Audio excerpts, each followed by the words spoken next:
Salve, rapaziada ligada aqui no Alambrado Alvinegro, você que estava ligado agora há pouco no Redação Meu Timão, todas as informações sobre o Corinthians, sobre a eliminação vergonhosa do Coringão contra o São Paulo ontem. O São Paulo atropelou o Corinthians. Como disse o Pô Fechou, o Corinthians entrou a 20 km por hora e o São Paulo entrou a 200, e o Corinthians não viu o que aconteceu no primeiro tempo. Foi uma vergonha que o Corinthians fez ontem. Eu tô aqui ao lado do Cascão. Sou eu. Você que é o toque o hino do Corinthians aí, Cascão? Sou eu. Do programa do Neto, craque Neto. Sou eu e, cara, hoje eu fiquei sabendo, eu tava vendo lá as imagens, roubaram o Coringão, mano. Meteram a mão no Corinthians, literalmente, né? O gol do Tá Lucas louco. foi com a mão. Aí a imagem escandalosamente na mão. A gente não pode mostrar a imagem aqui, certo, Vitinho? Porque por uma série de regulamentos, de normas internas aí da internet, do YouTube, a gente não pode mostrar essa imagem, mas com certeza... Mas quem divulgou a imagem? Vou abrir a imagem já então. Você ouviu essa voz aqui, ó, famosa, do grande Jorge Nicola, nosso parceiro jornalista Jorge Nicola, que arrebenta no canal do Nicola. Jornalista, ó, das antigas... Mas também não tá tão velho assim, né? Velho, é que, pô, senão você tá falando que a gente é velho também. É contemporâneo, eu tenho 44.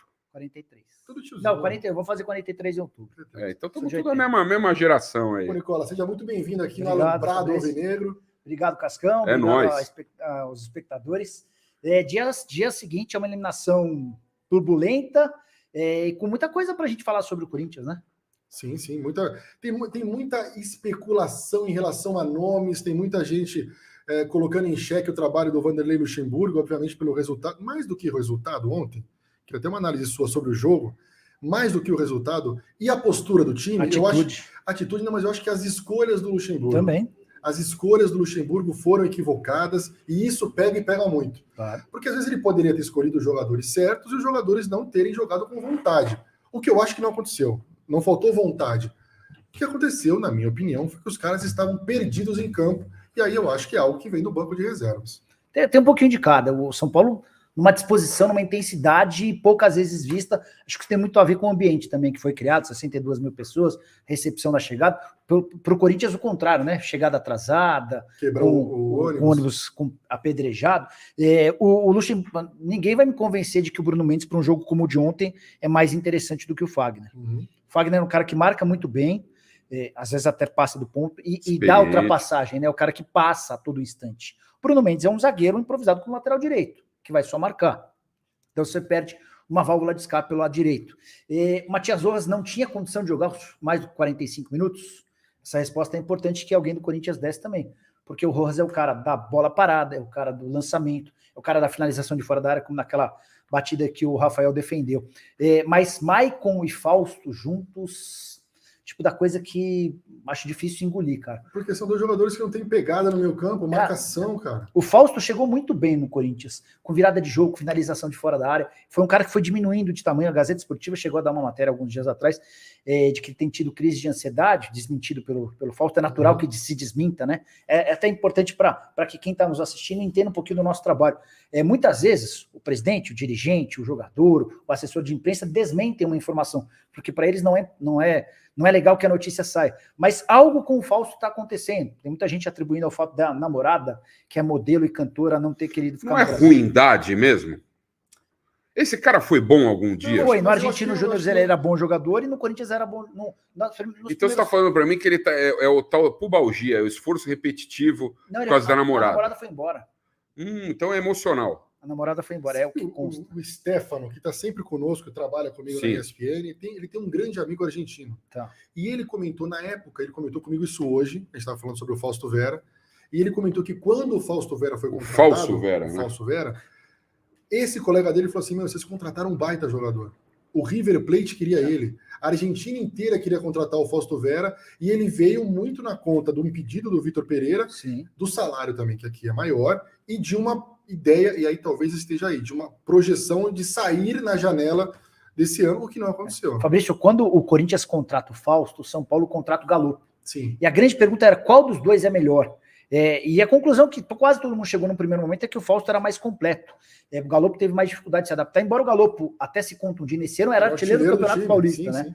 São as coisas... O futebol é muito roda gigante, né? Corinthians de 12 jogos sem perder, perde um, e a coisa degringola como aconteceu. Mas o Fausto e o Maicon, para esse momento, não são recomendados, especialmente juntos. Por exemplo, o Maicon ontem. O Maicon é um cara importante na história do Corinthians, mas ele não vem num bom momento. Ele, para mim, não acompanha o Lucas no lance do segundo gol. E o primeiro no primeiro gol, ele não chega, não impede para que o Rato pudesse finalizar. Embora o Cássio também tenha tido participação, aquela quebrada de bola, depois a impressão que eu tenho de que ele reclama do Yuri Alberto.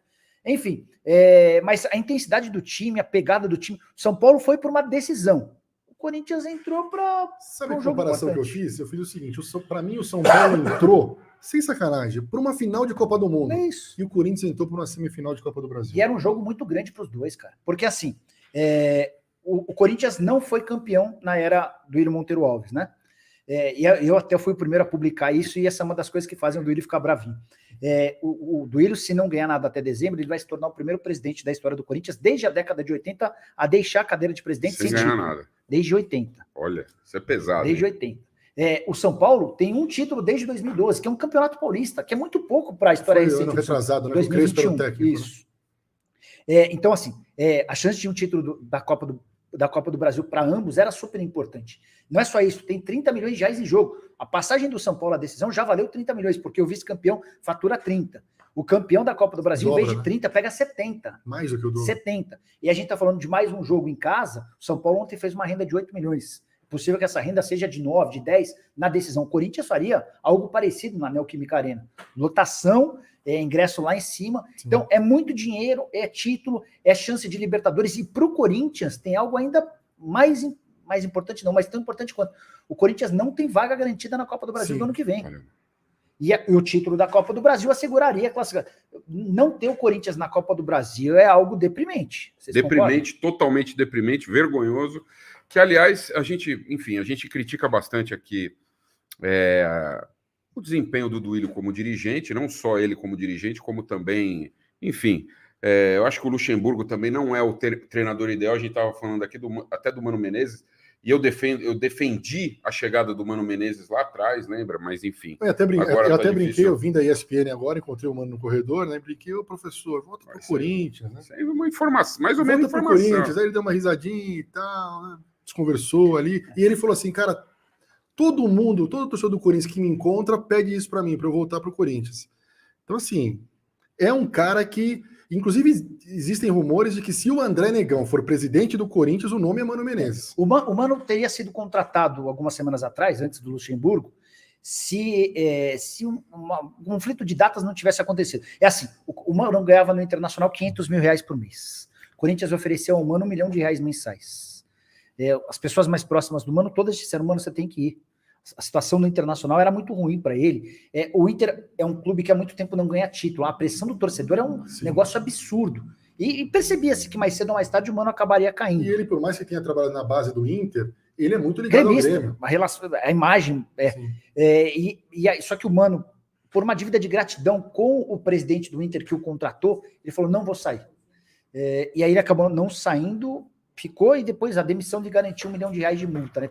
As cifras são muito altas. Mas aí o Corinthians já tinha contratado o Mas você que é um cara que conhece de bastidor, qual de fato é o problema que o Mano Menezes tem com os dirigentes do Corinthians? Não, é só com o Roberto de Andrade. Mas o que aconteceu? Você sabe? Uma relação desgastada. Teve algo específico? Eu não sei, é possível que tenha ocorrido. Eu não sei o que é, Cascão, para ser bem... Só com o Roberto? É só com o Roberto. O Duílio não tem problema. O Alessandro, não sei se morre de amores, mas também não seria um impeditivo. O problema era o Roberto de Andrade, que deixou de ocupar o seu cargo de vice-presidente na metade do ano. Inclusive, ele continuou meio forçado, indo, né? Na marra. Ele continuou indo ao clube, ao CT, eu cheguei a divulgar, e a partir dessa divulgação a gente parou de ir. E o Roberto... Então, essa tem uma coisa... Porque, assim... O Duílio, como todo presidente, acerta e erra. E o Duílio tem bons acertos, né? Na parte administrativa, na parte das finanças. Mas eu acho que o Duílio fez questão de se cercar de pessoas que são amigas. E ter amigos por perto é importante, mas não no seu trabalho, né? No seu trabalho você precisa se cercar, na minha opinião, dos melhores. Profissionais. Dos caras que são os bambambãs. Okay, né? Por exemplo, o Wesley. O cara do financeiro, esse cara, as informações que eu tenho... Ele veio aqui também no Papo Fiel. De que ele é fenômeno. No marketing, as informações são de que o trabalho é bem feito. Mas no futebol, ele pôs o Alessandro e e o Roberto para administrarem o futebol, né? O Roberto é um cara de pouco conhecimento no futebol e de relação muito ruim com os atletas. O Roberto vendia carro, não é isso? Então, o Roberto ele era sócio de uma das principais concessionárias da Chevrolet. Acabou deixando a concessionária diante de um atrito muito grande com o filho do dono da concessionária. O pai acabou tendo um problema, se ausentou, não sei se faleceu, e aí começaram a haver divergências entre o Roberto e o filho. E o Roberto hoje responde a um processo na justiça em que ele é acusado de desaparecer com 3,5 milhões de reais dos cofres da empresa. Ô, louco! O Roberto responde a esse processo, garante que é inocente. Ele é acusado então, de desvio de 3 milhões de roubo, velho. Pode ser. Vamos falar o português claro. No português claro é isso. É acusado. Deixar claro que ele ainda não foi condenado. A esse processo. É um processo que já existe há algum tempo. O Duílio, quando convida para ser o vice-presidente de futebol, isso já existia, enfim. E é mais uma coisa que já existe há alguns anos. O Alessandro tem uma boa relação com os atletas, ao contrário do Roberto, mas é um cara que não sei até que ponto também Mas porque você acha que o Roberto é difícil no trato, não, é isso? Não acho. Eu estou te informando que a relação do Roberto com os atletas era uma relação super distante. Com atletas, com funcionários. Sempre foi assim, desde quando ele foi presidente. Assim. Mas quando ele era presidente, era um cara que aparecia pouco ao CT. Porque o presidente tem outras atribuições. Mas ele levantou a taça do brasileiro. Pois é. 2015. Pois é. Mas o Roberto era um cara que aparecia pouco no CT enquanto presidente, né? A partir do momento em que ele se torna vice de futebol, a área de atuação dele passa a ser o CT. Ele está lá para resolver os problemas, para solucionar as questões, mas é um cara que, por exemplo, não cumprimentava funcionário, enfim, ele criou uma série de rusgas e se isolou no mundinho dele. E aí a torcida também teve papel fundamental na saída dele e ele acabou deixando... Você sabe que o Roberto de Andrade é o único de toda essa chapa Renovação e Transparência que, de fato, eu nunca tive contato direto de conversar. Enfim, com o Andrés já conversei várias vezes, até pela relação que ele tinha com o Neto. O Duílio sempre me pareceu um cara bacana, assim, eu tive algumas vezes contato, sempre foi um cara super simpático e tal. Eu não estou nem falando de área de gestão, tá? Estou falando de, enfim, de conversar. O Mário Gobi, eu falei algumas vezes, inclusive tive uma vez no CT, Joaquim Grava, e ele, isso é informação, tá? Ele se lamentando, ele estava saindo do cargo, deixando o cargo, ele se lamentando da relação conflituosa que ele tinha com o Andrés, da forma como o Andrés tratava ele, enfim, como eles, enfim, tinham muito problema de divergência de opinião. Eu acho que o Andrés sempre mandou no Corinthians, isso é um fato, né? Então, acho que, de alguma forma, ele, como delegado de polícia, se incomodava com aquilo. Mas o Roberto foi um cara que eu nunca tive contato direto, tem alguns amigos que tiveram contato, uns falam bem, uns falam mal, mas essa é uma informação nova dele não ter um bom relacionamento com os jogadores. A gente chegou aqui agora, viu, Nicola? Você que é um craque da internet. É incrível como o Fabrício tem a voz parecida com o Nardini, cara. Todo mundo fala. Pausa, né? É uma coisa muito... Ele vai falando. Você é um cara que conhece muito de internet. A gente chegou aqui já quase 1.050 pessoas ao vivo. Só não é mais bonito que o Nardini. Aí não tem como, é difícil também, né? Tem aqui o hambúrguer do Cuca Burger. Vamos dar moral. Cascão, Cuca Burger. Grande aqui, mestre Cuca. Inclusive, se você ligar lá no Mestre Cuca, você vai ter 15% de desconto. Só falar que assistiu aqui no Alambrado Alvinegro para escolher um sanduba aí e ter 15% de desconto. O Instagram dele é arroba, vamos pôr aqui, ó, @mestre_cuca_burger. Mestre_cuca_burger. Para você dificulta, pedir né? Salada da hora aí. Te interrompi aqui, Nicola, mas para fazer o nosso jabazinho aqui do Mestre Cuca Burger. Você estava falando, tem muita gente aqui fazendo pergunta de quem vocês acham que deve ser o novo técnico do Corinthians e tal, enfim, mas te interrompi. Vamos chegar nisso não, rapidinho, só para falar do jogo. Assim, todos esses dirigentes, essas figuras importantes da renovação e transparência, eu convivi com bastante frequência. O Roberto era alguém com quem eu tinha bom trato, até um dia em que me contaram que o empresário de algum jogador esteve lá para negociar o jogador, e eu liguei para o Roberto e ele disse que não. Aí eu fui na minha fonte e liguei, você foi lá? Foi, eu estava lá. Porque o Roberto está dizendo que não. Aí eu liguei no Roberto de novo, o Roberto falou, você está falando que eu estou mentindo? Eu falei, Roberto, eu tenho a informação de que ele esteve lá. E aí eu fiquei, não gostei da forma como o Roberto te tratou. Mentiu, porque assim... E você sabia que era... Esse é o ponto, porque assim, eu tento estabelecer... era um cara de confiança total. Eu tento estabelecer com as fontes uma relação de proximidade, mas de sinceridade, entendeu? É óbvio que muitas das fontes elas não podem passar notícia em determinados momentos, porque a notícia, se ela vaza, atrapalha, né? Faz parte. Mas o que eu tento estabelecer com os caras é assim, só não me tira da jogada. Se eu tenho informação e você não puder falar, fala, não posso falar, mas não nega, né? E a partir do momento que o Roberto falou isso, eu fiquei meio... Enfim, mas era só para trazer esse registro rápido. Mas é um registro importante.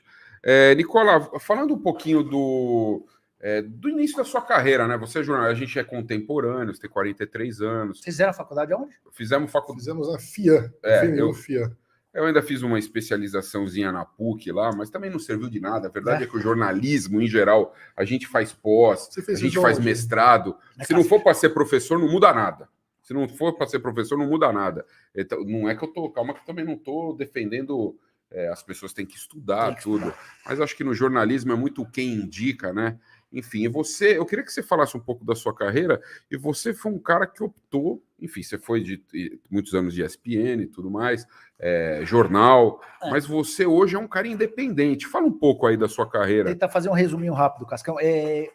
Queria ser jogador de futebol, não tinha talento, nunca ia conseguir avançar nisso, né? Aí eu falei, preciso pensar em alguma profissão que me deixe perto do futebol, né? Vou ser jornalista esportivo, né? Aí eu passo na Casper, líbero, e a partir do segundo ano de faculdade eu começo a trabalhar na Gazeta Esportiva no site, né? E foi no site Gazeta Esportiva que eu conheci o Cascão como setorista do Guarani. Verdade, em determinado momento, eu ia ao Brinco de Ouro 1 a 2 vezes por semana, saía de São Paulo e ia até o Brinco de Ouro. O Cascão era o assessor de imprensa e o Neto era o gerente de futebol. É isso aí. O Neto mais gordo, o Neto era gordinho naquela época. Era gordaço. E você magro. Magro. Cabeludo, agora inverteu. Cabelo não, mas um pouquinho mais cabelo que hoje. Muito mais cabelo. Eu tinha cabelo aqui. Hoje é difícil achar que eu tinha cabelo, mas tinha bastante. Aí ninguém chamava do Cascão na faculdade era Ronivon, velho. Ronivon? Era o Ronivon. Eu tinha um cabelão bonito. Ele tinha aquele cabelão, aqueles brinquinhos. A gente chamava de Ronivon. Então, é verdade, Vitinho. Acabou o cabelo. É verdade, era Ronivon. Aí não era Cascão, a gente chamava de Renato ou de Nalesso, né? Renato. Não, lá o Neto me chamava de Cascão. Mas só o Neto chamava, tá? Aí, quando eu queria entrevistar o Neto, o Renato que agitava e tal, aquela coisa, enfim. Aí, fui setorista de vários clubes. Setorista é aquele cara que cuida do dia a dia, de determinado clube, né? Cobri vários clubes. Em 2003, eu me mudo para o Diário de São Paulo. Fui setorista também, fiz coberturas internacionais. Em 2010, eu passo a ter uma coluna diária de bastidores e tal. Lembro bem. O dono do Diário, na época, achou que era importante. E em 2015, surge o convite para trabalhar na ESPN. Eu concilio a coluna no Diário e as participações na ESPN. Eu fazia o BB Debate, que era um programa com a Lê, com o Bruno Vicari, com o Bertozzi, depois o Romulo Mendonça entrou, depois o Celso Zelt, o Bira. Em 2021 chega um momento crucial da minha carreira, e assim, é legal para quem pensa em ser jornalista, cara, que essas coisas elas vão acontecendo. Eu não tinha nenhum planejamento exceto trabalhar com jornalismo esportivo. Eu não queria especificamente trabalhar na TV, no rádio, eu queria trabalhar com futebol. E as coisas vão acontecendo, e se você está preparado, eu acho que as coisas... em 2021, meu contrato acaba com a ESPN em janeiro de 21. E o pessoal me chama, Nicola, queremos renovar seu contrato, a gente tem 30% de aumento para você, mas tem uma condição. Veio uma determinação dos Estados Unidos, a ESPN passa a entender a partir de agora que o YouTube é concorrente da ESPN. E se você for pensar, faz bastante sentido. Quem está no YouTube está deixando de assistir a emissora de TV. Essa, inclusive, é uma discussão que rende bastante. E aí eu expliquei para o pessoal, com esses 30% de aumento que vocês estão oferecendo, vai ser inviável, porque eu ganho no meu canal de YouTube 5 vezes mais do que eu ganho na ESPN. Eu tinha criado um canal no final do ano de 2018, ou seja, no canal de 2019, 2020, em 2 anos. Esse canal atingiu 900 mil inscritos e me fazia ganhar 5 vezes mais do que eu ganhava na ESPN. E aí, com tristeza... Te surpreendeu? Não tinha a mínima ideia. Assim, foi na pandemia isso? Não, foi antes, foi em 2019. Eu criei em dezembro de 18, né? Mas na pandemia, Cascão, acho que o canal deu uma baita bombada. Porque eu fui um dos primeiros a fazer lives com entrevistas diárias, porque não tinha assunto sobre futebol. Aí todo dia eu colocava um personagem, um dirigente, um técnico, um jogador, e a partir daí todo mundo começou a fazer, né? Mas o canal já estava constituído nesse momento. E eu não tinha a mínima ideia de que o canal poderia representar. Você faz ele sozinho? Você tem uma equipe? A Fernanda, minha esposa, ela trabalhava com marketing, ela deixou a empresa em que ela trabalhava para atuar cuidando das parcerias. Eu tenho o Jefferson, que é o meu editor para os vídeos da madrugada. Eu gravo um vídeo por volta de 1, 2 da manhã, mando para ele, ele edita e me manda para eu publicar às 9 da manhã, o vídeo da manhã. O vídeo da tarde... Vocês fazem tudo em 3, então? Em 3. A gente faz eu publico 2 vídeos por dia, um por volta de 9h30, 10 da manhã, um por volta de 5h30, 6 da tarde, tem uma live das 7 às 8 da noite. E tudo... preciso de uma equipe, isso ainda vai ser assunto para um próximo programa, mas eu gosto... Porque imagino que fica apertado, né? Apertado. Mas é que eu sempre trabalhei meio que sozinho, entendeu, Cascão? Então eu me sinto mais confortável assim, embora ter uma equipe se fosse mais importante. Mas só para voltar ao caso da ESPN, quando o pessoal me falou, Nicola, você vai precisar tomar essa decisão, eu acabei optando por seguir com o canal, sair da ESPN, casa que eu adoro, era onde eu queria trabalhar, enfim. Mas isso aí é a chance de ter o próprio negócio, de ser dono do seu nariz, e eu continuo trabalhando com o que eu quero, com futebol, com bastidores, e o YouTube permite a gente, cara, tá na casa de torcedores de todos os times. Uma das missões do meu canal era não falar especificamente só sobre um time, entendeu? E o fato de ter ido para a TV me abriu portas, né? Então hoje eu consigo falar com fontes de clubes do Rio Grande do Sul, de Minas Gerais, enfim. E é uma referência, tanto que é uma referência, Nicola, que a galera vem, pô, Nicola veio aqui, os caras querem informação, os caras querem saber pouquinho vai e tal, e o Você é forte no mercado, né? Claudinei José Trento, um abraço para você, o grande Claudinei José Trento de São... Qual a cidade dele? Quatro Marcos, Mato Grosso. Já ouviu falar? Nicola, tem algum furo de reportagem aqui para a rapaziada do Alambrado Alvinegro? Sobre reforços, que é uma coisa que vocês perguntam muito, né? A última vez que eu conversei com um dirigente do Corinthians foi antes da partida de ontem. Mas essa pessoa disse que não há nenhuma negociação em andamento para reforço. Aí você vai falar, mas a janela já está fechada desde quarta-feira, desde o dia 2. Está fechada para atletas empregados. Atletas desempregados podem ser registrados até 15 de setembro. Tá? Então, por exemplo, o Alexis Sanches é um cara que pode ser contratado. O Diego Costa acabou de fechar com o Botafogo. Verdade. Então, assim, por lugar do Tiquinho, né? Vai jogar com o Tiquinho mais ou menos 4 semanas, né? O Botafogo também contratou um angolano zagueiro chamado Bastos. O Payet acabou de ser contratado pelo Vasco, mas o Corinthians hoje não tem negociações. E o fato de ter sido eliminado de uma competição, eu acho que diminui ainda mais essa busca por reforços, porque agora você tem menos competições para disputar. Então, assim, se você aguarda por contratação, você imagina que possa chegar alguém, chance de reforço para essa temporada é pequena. E só para reforçar, tem muita gente mandando mensagem aqui. Primeiro, um grande abraço, a gente está chegando a 1.300 pessoas na nossa live com o Jorge Nicola aqui no meu timão, e você sabe que a gente está no Alambrado Alvinegro, aqui embaixo tem o link do nosso canal. Clique no Alambrado Alvinegro, siga a gente. Essa resenha com o Jorge Nicola vai estar ao vivo também no Alambrado Alvinegro. Ao vivo não, né? Vai estar na íntegra. O vídeo vai estar reproduzido no nosso Alambrado Alvinegro. Tem a nossa live do pós-jogo de ontem. Dá para fixar, que eu e o Cascão, a gente estava indignado. E a gente só não estava mais indignado porque a gente não tinha imagem. Agradecer ao estagiário da TV do São Paulo, que colocou o gol do Lucas com a mão. O gol foi com a mão, só disse que não foi com a mão. Quem, enfim, quer lutar com a imagem. Tudo bem que aí não dá nem para culpar o VAR, hein? A gente costuma culpar o VAR. Então, eu tenho o costume de falar que a maior roubalheira da história do futebol mundial foi aquele Corinthians e Boca de 2013. Mais que o Castrilli? Não, o do Castrilli, mas foi um lance. Aquele do... foram vários. Não, mas aquele do Boca foi proposital.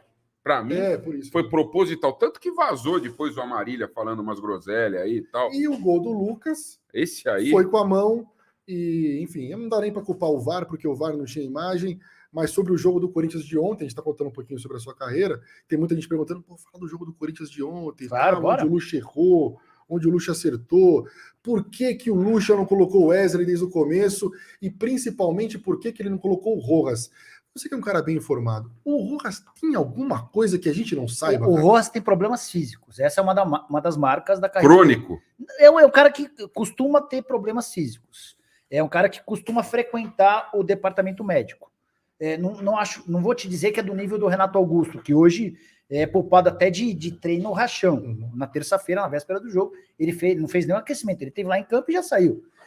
Mas na passagem dele pelo Racing foi marcada por gols bonitos, boas cobranças de falta, um cara que bate muito bem na bola, mas é um cara que requer cuidados. Ele chega no Corinthians fora de forma, se machuca, perde um tempo, volta e vai voltando aos pouquinhos. Então, a ausência do Rojas desde o início, acho que passa por isso.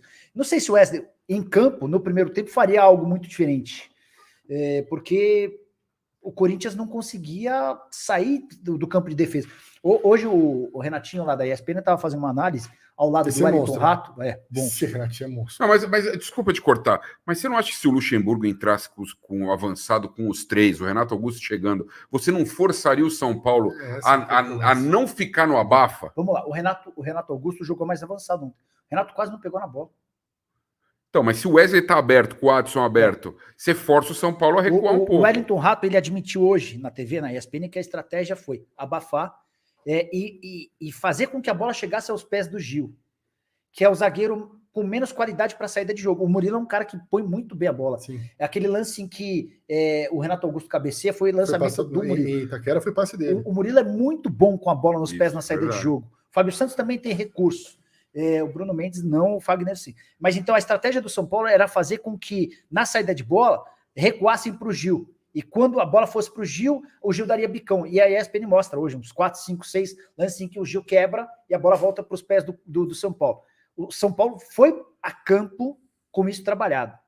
Ou seja, dedo do treinador, dedo do treinador. Olhar, analisar, entender que de repente o Corinthians, o Gil joga com certeza. Então, que seja mas é aquilo que a gente fala, o Luxemburgo claramente está ultrapassado no sentido de, isso é a minha opinião, como treinador mesmo, enfim, e o Dorival talvez esteja no auge da carreira.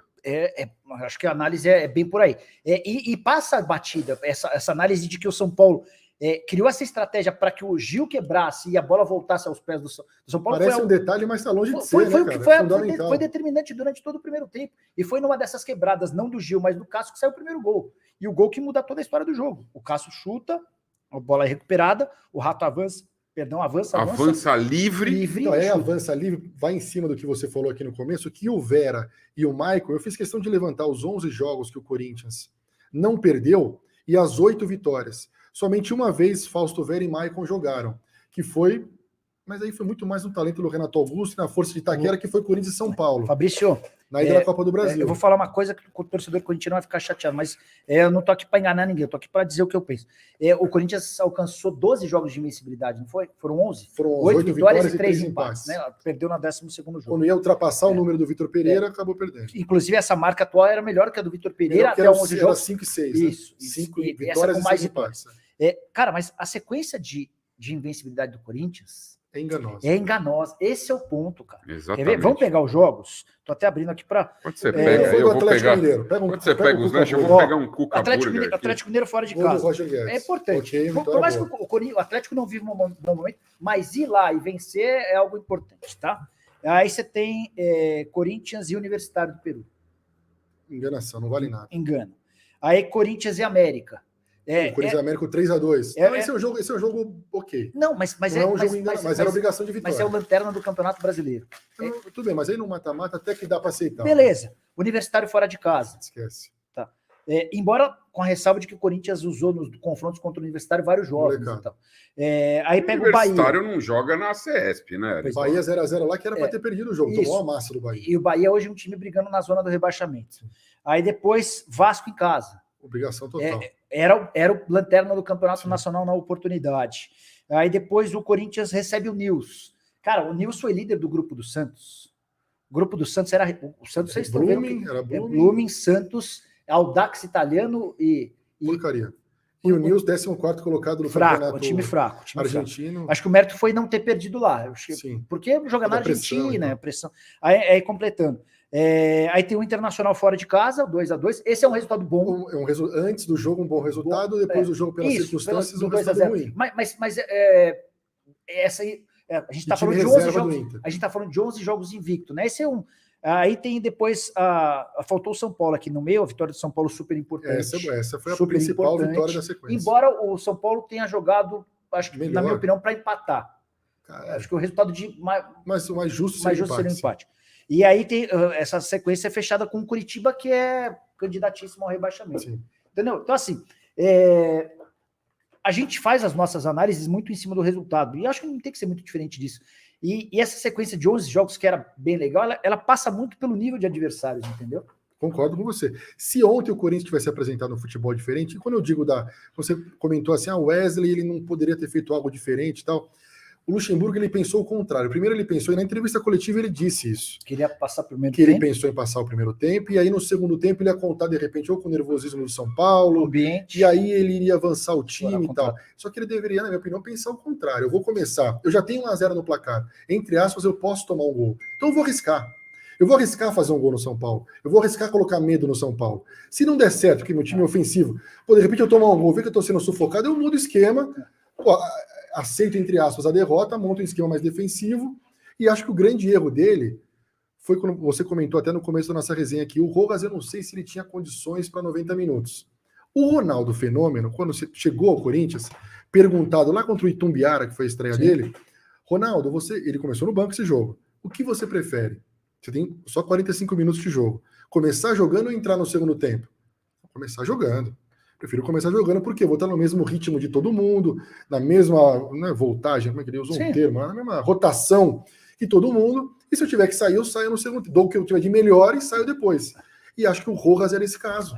O Corinthians, a escolha do Luxemburgo, ela passa muito por uma enorme dificuldade no mercado, né? Quando o Corinthians escolhe o Luxemburgo, ele escolhe o Luxemburgo porque ele não tinha outras opções. O Roger tinha sido vetado pela torcida, todo aquele problema com o Cuca. O Corinthians erra na estratégia em relação ao Dorival. Se depois, se quiser, a gente traz bastidores dessa história. Que é uma história muito legal para você trazer para a gente os detalhes. Mas assim, o Luxemburgo é uma das últimas opções. O Luxemburgo, que foi um baita técnico, quando a gente tinha 10, 15, 20 anos, ele era o cara. Sim. Hoje ele não é o cara. Hoje é um cara que ficou para trás. Então assim, na estratégia, na preparação para o jogo, nos elementos que os jogadores do Corinthians foram recebendo de informações da comissão na preparação para o jogo, eu tenho certeza que o São Paulo recebeu mais, os jogadores do São Paulo receberam mais preparação, estavam mais preparados em termos de estratégia, em termos de artimanha, o que fazer dentro de campo. O comportamento dos caras, acho que ilustra isso. Eu queria uma opinião sua, que é o seguinte, você é um comentarista experiente e tal, e eu sou extremamente crítico com as coisas que acontecem no Corinthians, enfim, às vezes tomo umas cornetadas, principalmente no caso de Yuri Alberto.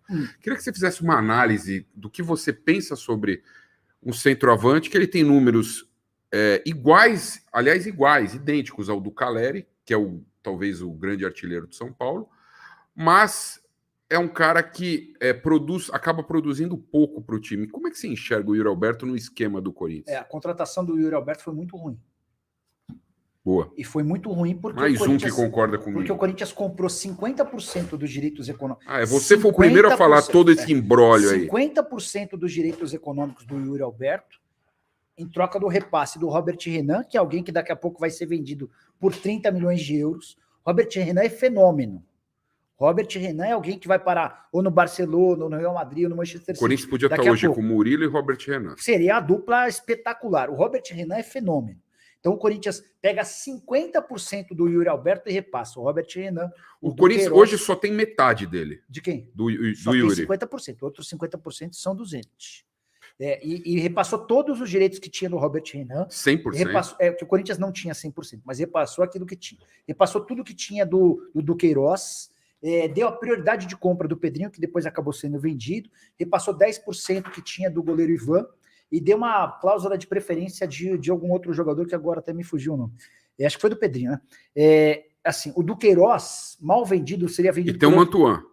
Isso. Repasse de... emprestou o Mantuan e deixou 30% do Mantuan. Era o Mantuan que estava me faltando. O do Queiroz, mal vendido, seria vendido por 8 milhões de euros. O Robert Renan, mal vendido, seria vendido por 8 milhões de euros. Mal vendido. Só aí já são 16 milhões de euros. E o Mantuan? Vamos pôr mais 2 milhões de euros? 18 milhões de euros, tá? Isso significa que o Corinthians, entre aspas, negociou 50% do Yuri Alberto por 18 milhões de euros. Então foi um negócio muito ruim. Eu falei isso quando a galera falou que o passe dele custava 30 milhões de euros. E aí eu vou aliviar do Duílio, que é o seguinte: quando foi feito o negócio, quando, enfim, pintou o interesse do Yuri, todo mundo achou legal. Mas no primeiro momento foi bom, porque ele veio por empréstimo. Isso, naquele primeiro momento. Naquele momento foi ótimo. Foi ótimo. Deu um baita chapéu no Internacional. O Inter estava se preparando para receber um cara que ele só pagava os salários dele. O Yuri sai do Santos de graça para jogar no Inter, arrebenta no Inter por pouco tempo e é vendido para o Zenit por 25 milhões de euros. Joga pouco no Zenit também. O Zenit não quis. E aí o Zenit decidiu, o Zenit entendeu que ele estava abaixo de Malcom. O Zenit não quis. Eles entenderam, os dirigentes entenderam que o Yuri estava abaixo dos caras. Se o Zenit não quis, é por quê? Porque ele é ruim, velho. Aí ele ia por empréstimo para o Inter. O Corinthians deu o chapéu no Inter. E o pegou por empréstimo. A negociação por empréstimo era ótima. O Yuri foi bem nesse primeiro momento e criou a ilusão de que... criou a impressão de que tinha que ser comprado a qualquer custo. Mas isso a qualquer custo, cara, já era um negócio ruim. E se tornou ainda pior porque o Yuri mostrou uma outra faceta nessa temporada. E sobre o Yuri, você que é um cara que tem contatos muito fortes, as pessoas te procuram para passar as informações e tal. O Yuri recebeu alguma proposta? Chegou algo na mesa do Duílio? Não, do Corinthians? Vamos lá. A minha especialidade no jornalismo de hoje, no meu canal, é trabalho de mercado, contratações de jogadores. Então você vai falar do Yuri, aproveita e fala se tem proposta pro Fausto Vera. Tá. Pior que pro Fausto Vera chegou coisa, chegou muita coisa pelo Murilo, enfim, a gente vamos aos poucos. Yuri Alberto. Sobre o Yuri. O Corinthians garante que não chegou nada pro Yuri. O Yuri é representado pelo André Cury. O André Cury é um dos maiores empresários do futebol brasileiro. Hoje o maior empresário do Brasil é o Juliano Bertolucci, que é o filho ele é o herdeiro da família Lorenzetti, cara que começou no futebol porque já tinha muito dinheiro e se tornou gigante. Hoje ele e Jorge Mendes, o português, que é empresário do Cristiano Ronaldo, são os maiores do mundo. E aí depois do Juliano Bertolucci, a gente tem alguns outros empresários grandes, entre eles o André Cury. E o André tem uma relação muito boa com jornalistas, né? E aí imagino que quando precisa, ele vaza que... o Roger Guedes aconteceu muito disso. Esses caras são malandros, né? Aconteceu muito disso também com o Roger Guedes. O Roger Guedes foi muito especulado até ser negociado. E o Corinthians vivia em várias dessas especulações. Não chegou nada. Pode até ser que algum. Só que o cara da imobiliária entregava. Pois é. Mas o Neto Imóveis. Mas o Neto Imóveis o Neto dizia que também tinha meio proposta, bizarro isso, né? A contratação do Roger Guedes, uma das principais fontes da chegada dele ao Corinthians foi esse Neto Imóveis. Neto Imóveis, cara. Então, o Yuri Alberto, 0. No Corinthians, assegura que não chegou. Esse negócio de Everton... Falam muito de clubes ingleses. Para o Corinthians não chegou nada. E o Fausto? Fausto Vera. Esse teve sondagem de futebol italiano. Putz, podia ir. Mas acabou que não rolou. Ele foi contratado caro, né? Então, quanto o Corinthians pagou por ele, você lembra? Não lembro, cara. Não lembro. Mas foi uma bala, né? Foi caro. Foi uns 8 milhões de euros, por aí, né? É que havia uma divergência na época entre o valor dito na Argentina e dito no Brasil, nos casos do Fausto Vera e nos casos do Galopo, né? O dólar havia disparado, um negócio absurdo na Argentina. Então, na Argentina chegaram a falar em 8 milhões de euros. Agora você falou e eu lembrei. Mas não chegou a esse tanto. Foi um investimento, acho que algo na casa de 4.800, 5 milhões de dólares. Mas é um investimento alto, né? E você vê como as coisas mudam? Como as coisas mudam. O Wesley Mello, quando esteve aqui na Alambrado com a gente, diretor financeiro do Corinthians, ele falou um negócio que bombou, que ele falou sobre o Fausto Vera seria um respiro financeiro para o Corinthians. Seria um respiro financeiro. Segundo ele, o Corinthians ainda ia lucrar com ele. É o que o Vitor Pereira falou para convencer a diretoria para convencer a diretoria. E quando ele falou isso, choveu assim, poxa, tá maluco, Wesley Mello, porra, o Vera é um baita no jogador. Eu fico imaginando hoje a cabeça do torcedor do Corinthians, vendo o buraco que é o meio campo com o Fausto Vera, que é um cara que não marca, não arma, não faz falta em ninguém, não recebe cartão amarelo. É o único volante argentino que não dá uma pegadinha, velho. Hoje assim, uma chegadinha. Porra. Não dá uma chegada, né, Cascão? Tá louco. Aqui, muita gente perguntando, inclusive, aqui, só agradecer aqui, Nicola, a gente tá com quase 1.700 pessoas ao vivo aqui na nossa live do Meu Timão. Rapaziada do hambúrguer aqui, do Cuca Burger. Mestre Cuca Burger. Mestre Cuca Burger. E pedir para que você siga a gente. Vai lá, tem um link do Alambrado. Tem aí, tá fixado. Tá fixado aqui, aí. Ó.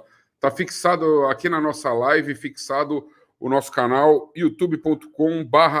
Agora tem esse arroba. O seu não que é pica, né, só mano? Pra dar esse moral @Alambrado Alvinegro. Se inscrevam lá, dá essa moral pra gente. Manda um salve aqui no chat que você se inscreveu pra gente mandar um salve pra você e fala de onde você é. Então manda lá. Acabei de me inscrever, eu sou de não sei aonde. E aí eu mando um abraço. Você acha que... Só uma rápida curiosidade. Minha esposa é corintiana fanática, né, Fernanda? Um beijo para ela, você está assistindo. E a gente teve um filho, tá com 10 meses, ela tá tentando a todo custo transformar o meu filho em corintiano. Eu sou torcedor da Luz, aí no sábado eu levei ele ao Canindé para ver Português de São José. Cara, a gente é pouco torcedor, se eu não conseguir fazer... Mas os mais velhos são tudo Luz. Então, o meu filho, ela tem um filho do primeiro casamento e eu tenho do primeiro casamento. O meu filho não gosta de futebol. O seu enteado torce para quem? O meu enteado torce para o São Paulo por causa do pai. Ah, entendi. Que é uma frustração da o teu mais velho... Ele diz que, pai, eu gosto da Portuguesa, mas não tá nem aí. Não sei se o que é pior, é meu filho não gostar de futebol ou não torcer para Portuguesa. Talvez fosse até melhor que ele torcesse para outro time, mas gostar de futebol do que ignorar futebol. Agora o Matheus... O Matheus tem quantos anos? Tem 10 meses, meu filho. Só aceitamos como presente bola. Ele tem futebol, esse moleque ele vai ter que gostar de futebol. E eu vou ter que fazer de tudo para ser qual a primeira roupinha de time que o Matheus ganhou? Garoto. Não, eu disse isso aí tudo do Fausto Vera, porque eu fico imaginando hoje... O Frank é da Ilha Bela. Você queria estar na Ilha Bela agora, velho? tomando uma. Vai ter São Sebastião, atravessa. Obrigado, Nicola, que isso, que atravessa São Sebastião ali pela balsa e toma uma canjibrina, tá tudo certo. Eu fico imaginando o torcedor, e aí quero receber a sua opinião, mais do que informação. Hoje, pro Corinthians, se pintar uma proposta pro Fausto Vera,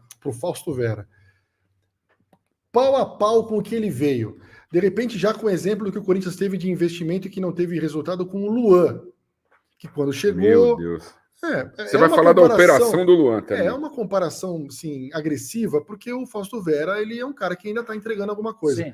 Se pintar, de repente, na mesa do Duílio ali, ó, pelo valor que vocês contrataram, eu tenho aqui, eu quero levar o Fausto Vera. Eu vendo. E o Murilo, zagueiro, tem proposta? Teve proposta.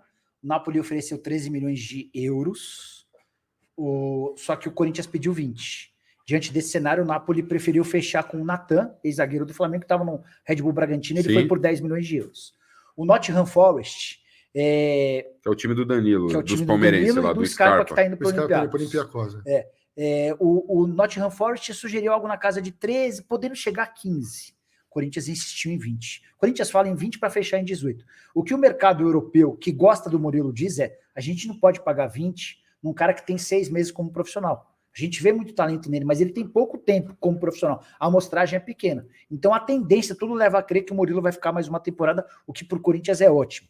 Porque é um zagueiro muito forte, é um zagueiro muito técnico, tem ótima saída de bola, jogo aéreo espetacular e muita personalidade. Ontem, para mim, ele foi um dos poucos que se salvaram. 1-0 para o São Paulo, a cabeçada que ele deu mudaria a história ali. Muito. Aí ele, inclusive, no lance no ataque, ele consegue, na base da força, passar por 3 São Paulinos. É assim, a base do Corinthians, vamos falar em pontos positivos também, a base do Corinthians, ela tem oferecido alguns jogadores bem interessantes. Wesley, o Moscardo é muito bom, o Wesley é um cara que me surpreende. O Wesley ainda toma muita decisão errada, mas ele tem alguns atributos. Ele tem força, né? Ele tem velocidade, ele tem força e capacidade para melhorar a finalização. Tinha que ter falado isso na entrevista?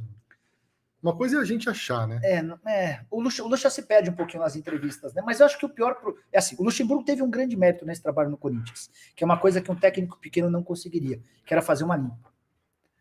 Ainda nessa questão da amizade, a impressão que eu tenho é de que hoje impera no Corinthians a relação da amizade. Então, assim...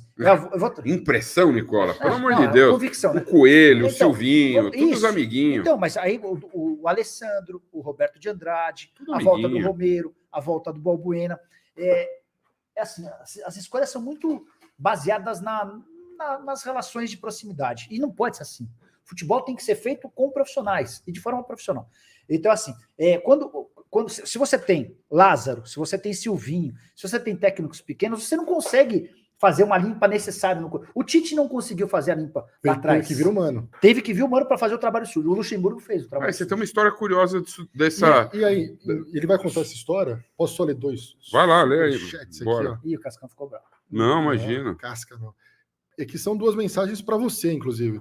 Um abraço para o Gabriel Formadio Martins, contribui com R$5 aqui com a Lembrado Alvinegro do meu timão. Ele é membro do canal. Nicola, parceiro, fala do talismã no timão. Nicola, o cara dos churras, abraços para você e para a família. É que a gente tem um encontro de membros lá no canal, um encontro anual. Você faz? Legal. No final do ano. Mas você paga, né, velho? Eu pago tudo. Os caras, todos os membros do canal, eles vão pro futebol e o churrasquinho tudo na faixa. Tudo por sua conta. Conta do canal do Nicola, velho. Marcos Costa contribui com R$20. Estou sempre acompanhando o Nicola. Marcos Costa, de Dallas. Boa, Marcos. Obrigado. Já tinha falado na sua live. Yuri, você está dizendo que você já tinha falado, acho, na sua live, ou ele comentou. Yuri é uma prova de que eu não consigo acreditar só em incompetência. É simples, é só fazer as contas, ele diz aqui, né? Os números são terríveis, né? 2 mensagens aí para... Não, Nicola, você tem uma história curiosa, enfim, de você, numa cobertura sua, sobre essa saída do Tite, a chegada do Mano, foi de erro mesmo, 14 e 15, né? Porque assim, o jornalismo é feito de acertos e erros. A gente trabalha para errar o mínimo possível, mas a gente erra. Lógico. E aí, um dos maiores furos na água que eu dei foi com o Corinthians Tite, Mano. O Corinthians tinha tomado 4-0 da Portuguesa, Cuiabá foi em 2013. Era ano seguinte ao título mundial. Foi o ano de 2012 em que vocês ganharam tudo. 2013 foi aquele ano arrastado em que os jogadores campeões mundiais se acomodaram. O Tite, muito próximo dos caras, não conseguiu fazer essa faxina. E em outubro de 2013, o Corinthians toma 4-0 da Portuguesa em Cuiabá.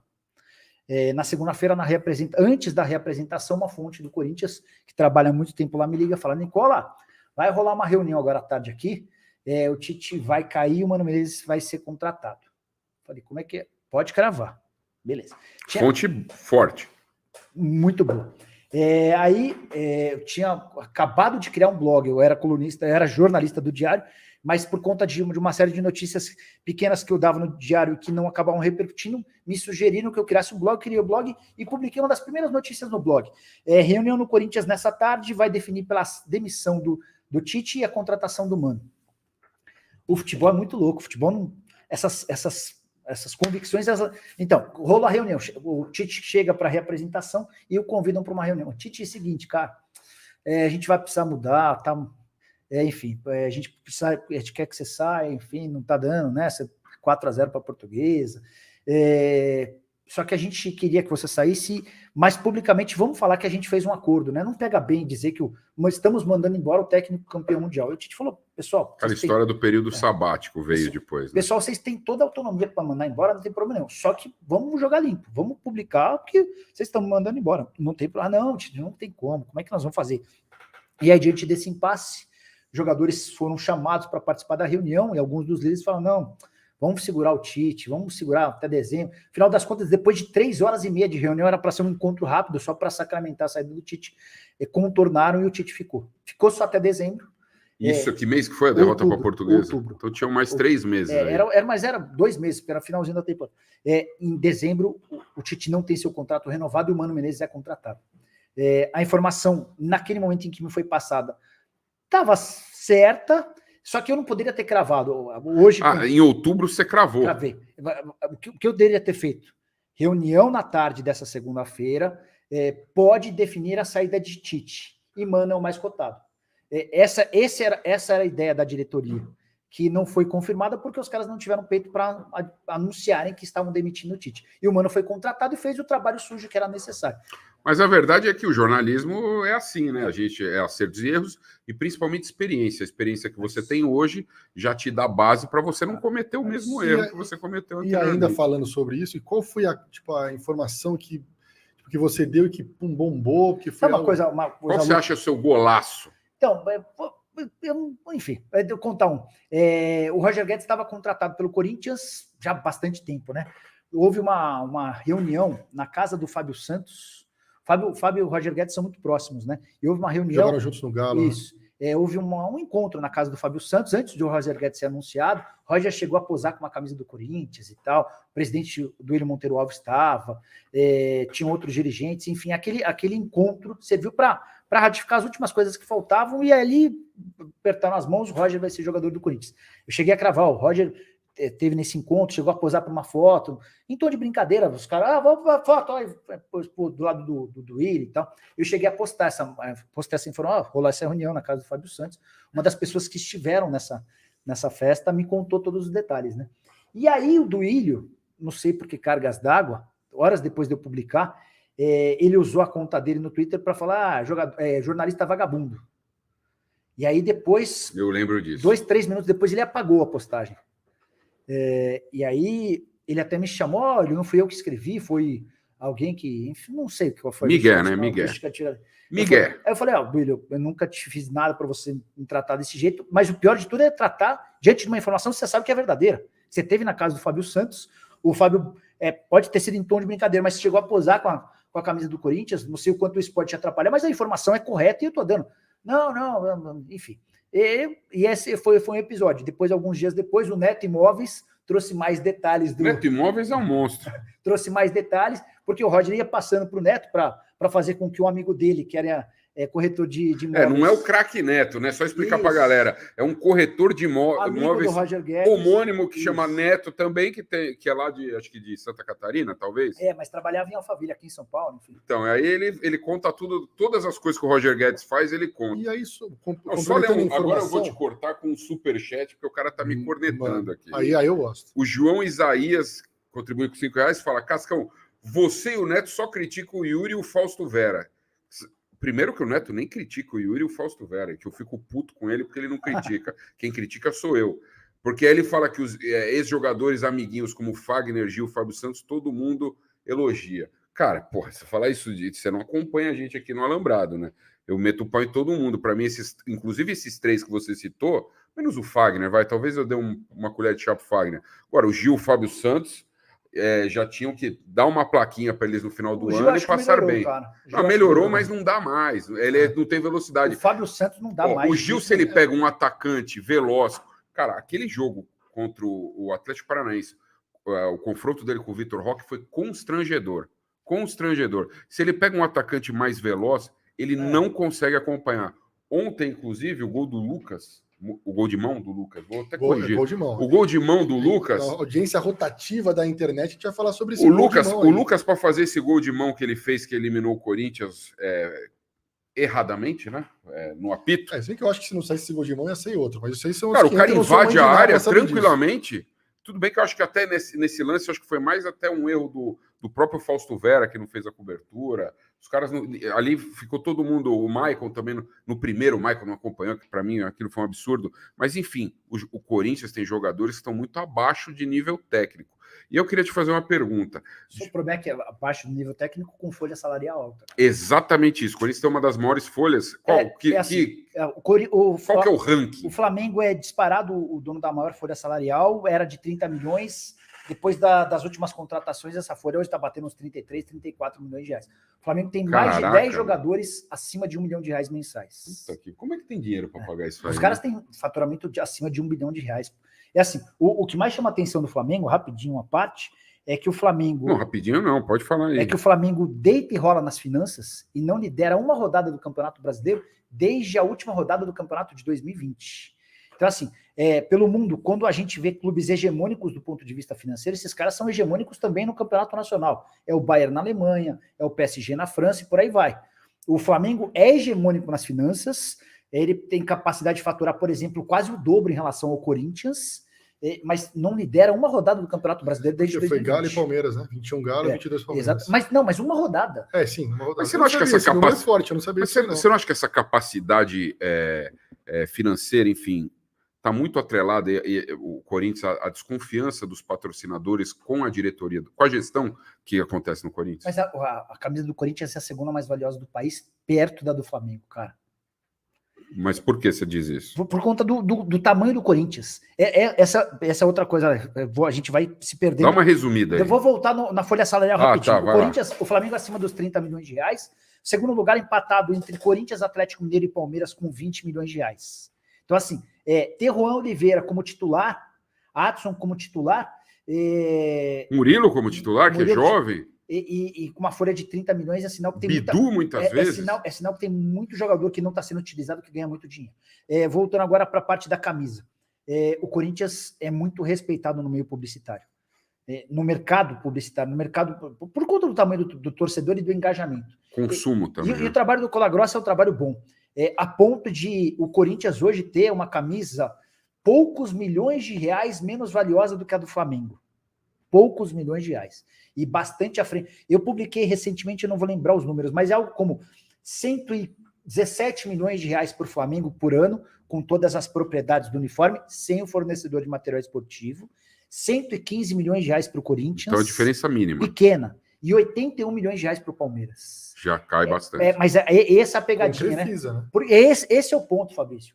Porque, assim, todo mundo tem a impressão de que o Palmeiras ainda é dono da camisa mais valiosa do país. A Leila, durante muitos anos, pagou. Só que o valor de 81 milhões de reais foi fixado e estabilizado por 4, 5, 6 anos. Enquanto Corinthians e Flamengo estão deitando e rolando com novas publicidades. O torcedor palmeirense mais atento já percebeu e está cobrando muito da Leila. A Leila paga 81 milhões de reais por todas as plataformas. E aí o Palmeiras tem direito a bônus por títulos. 12 milhões pelo título da Libertadores, 10 pelo Brasileiro. Só que se não ganha nada, fica em 81 milhões de reais. Bastante abaixo de Flamengo e Corinthians. Em cima de nomes, Mas isso me deixa um pouco de bode, viu, o que ele falou. Porque é uma coisa que a gente tem que analisar, o torcedor tem que perceber. A gente está chegando a 2 mil pessoas online. Cara, como é que o Corinthians tem a segunda empatada com 3 e tem um time horroroso, assim, horroroso não, mas um time de jovens, um time em formação, um time meio bagunçado, desorganizado, um time Como é que pode isso, cara? Onde está esse dinheiro? Por exemplo, você já fez esse estudo? Da onde está esse dinheiro? O Paulinho ganha R$1,5 milhão por mês. Isso, vamos lá. R$1,5 milhão por mês. O Balbuena, que foi embora, ganhava 800 mil por mês. Só os que não jogaram, só que não jogam. O William, antes de deixar o Corinthians, também ganhava acima de R$1 milhão por mês. O Yuri Alberto ganha R$1,2 milhão por mês. O Roger Guedes tinha um salário livre de impostos de R$1 milhão por mês. O Renato Augusto ganha perto disso. O Juliano ganha 800 mil mensais. Cássio deve o Cássio e o Fagner também estão no teto salarial. O Gil ganha perto disso. O Matias Rojas veio para ganhar mais de R$1 milhão por mês. O que salva as contas do Corinthians é a presença dos jogadores da base.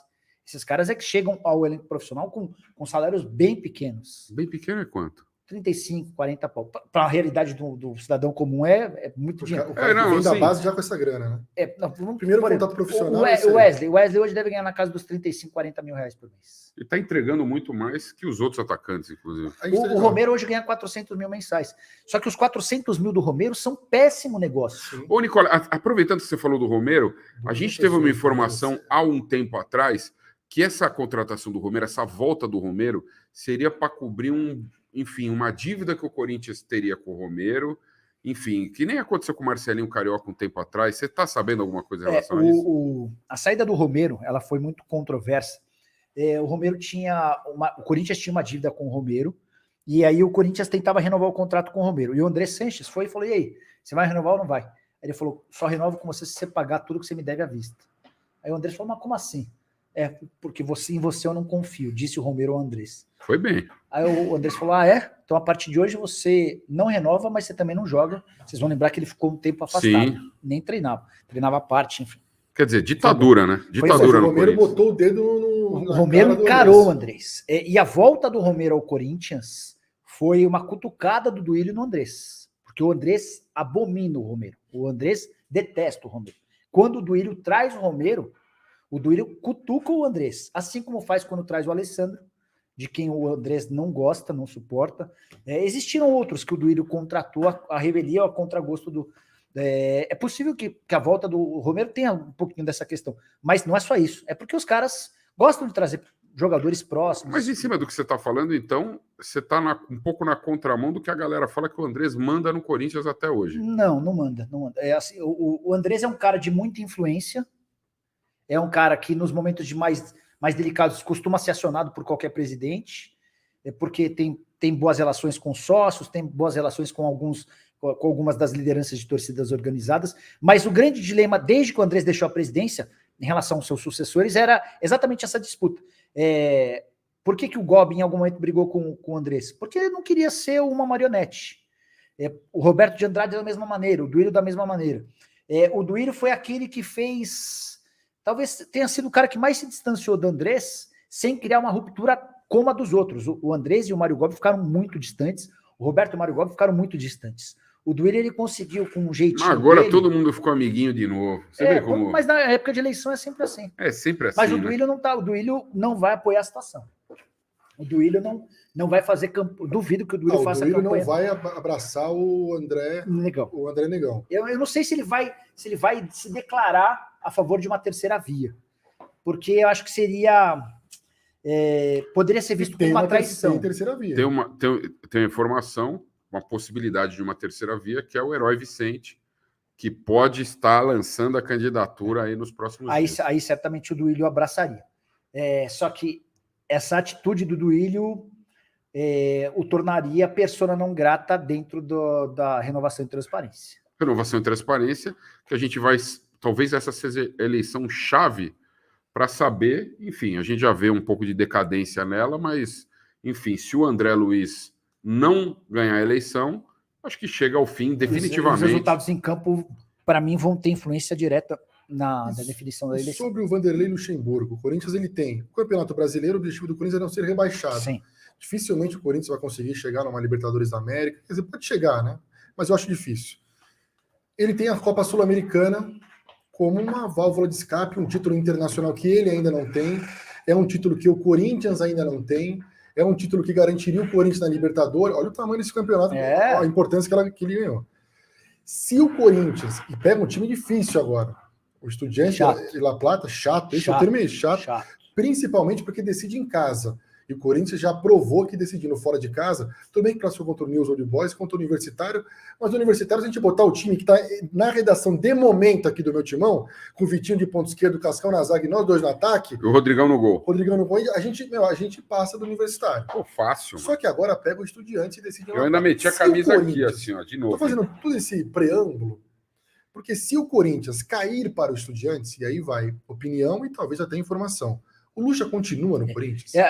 Hoje eu fiz uma live das 7 às 8 da noite e a pergunta que o torcedor corintiano mais fez foi: Luxemburgo vai cair? A resposta é chance zero até o confronto contra o Estudiantes.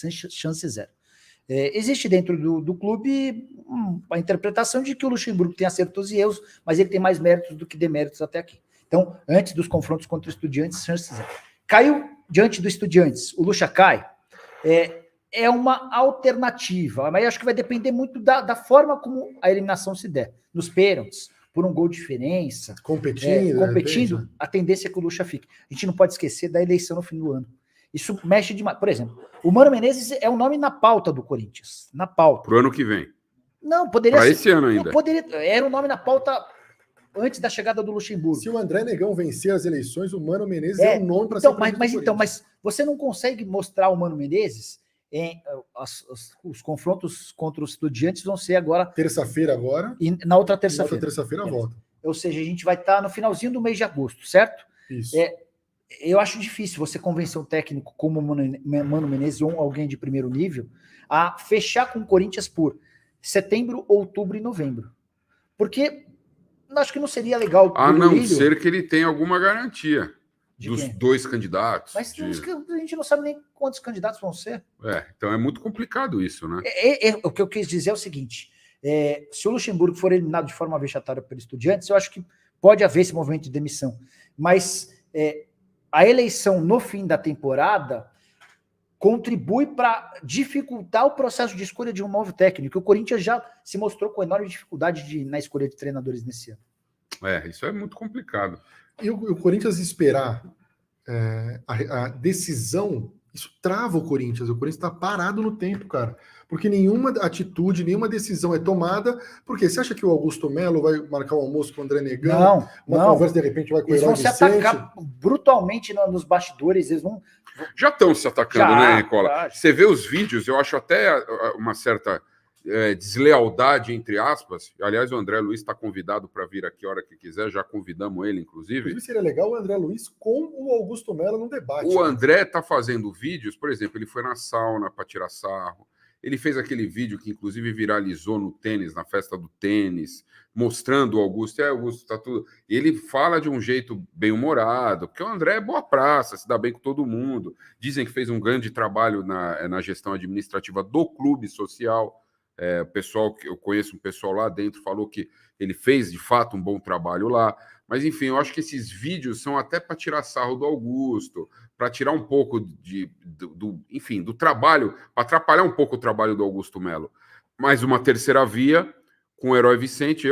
Se tivesse o Herói Vicente agora, uma coisa eu posso falar, eu conheço ele pessoalmente, eu sei da capacidade de gestão dele, da idoneidade desse cara, já conheço ele há 20 anos, então eu sei que é um cara decente, entendeu? Eu sei que é um cara que seria um abnegado para fazer o bem pro Corinthians. Isso eu falo por conhecer o cara. Os outros dois, o Augusto esteve aqui, explicou, não fugiu de pergunta nenhuma, aliás, a gente até perguntou, tem alguma coisa que você não quer falar?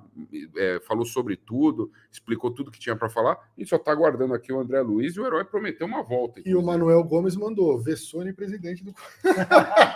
Eu vou só para dar esse contraído aqui, um abraço para você aí, Manuel Gomes. Você comentou agora há pouco sobre o Luan? O Luan, eu queria que você falasse, Nicolau, algum bastidor do Luan e explicar um pouco essa operação. Cara, o Luan foi o pior negócio da história do Corinthians. Foi o pior negócio da história do Corinthians, do ponto de vista financeiro, para mim não há dúvida. Quem lembrar do Pato, não pode se esquecer que o Pato deixa o Corinthians rendendo o Jadson na troca. Só isso já torna o Luan muito pior. O Luan foi comprado do Grêmio por 29 milhões de reais. Direitos econômicos. Por 50% dos direitos econômicos. Tá? 2 anos sem jogar no Grêmio, praticamente. Um ano inteiro assim, jogando bem mal. por 50, por metade. É importante lembrar que é metade, porque aí depois o Roger Guedes é vendido e o Corinthians tem 40%. Ah, mas como? É porque comprou, enfim. Mas não para por aí. Além dos 29 milhões investidos na aquisição dos direitos econômicos, o Corinthians fechou um contrato de 4 temporadas pagando 800 mil por mês. Você soma todo esse período de contrato, seriam 40 milhões em salários, mais quase 30 milhões em direitos econômicos, seriam 70 milhões. Com a rescisão de contrato de forma antecipada, o Corinthians estima ter economizado 8 milhões de reais. Então, em vez de 70 milhões, 62 milhões de reais de prejuízo.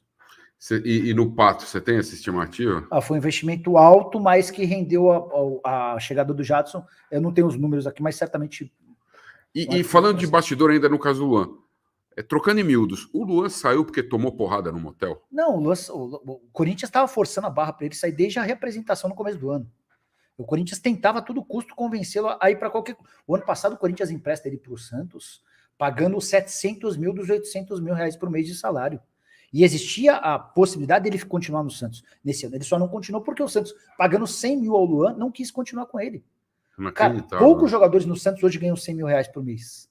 Do Santos. O Santos pagava. O Luan tinha um dos menores salários do elenco. Os caras, não, a gente não quer ficar com o Luan, a gente está devolvendo para vocês. Aí, quando da devolução, o Corinthians decidiu, para forçar a barra, colocá-lo para treinar à parte.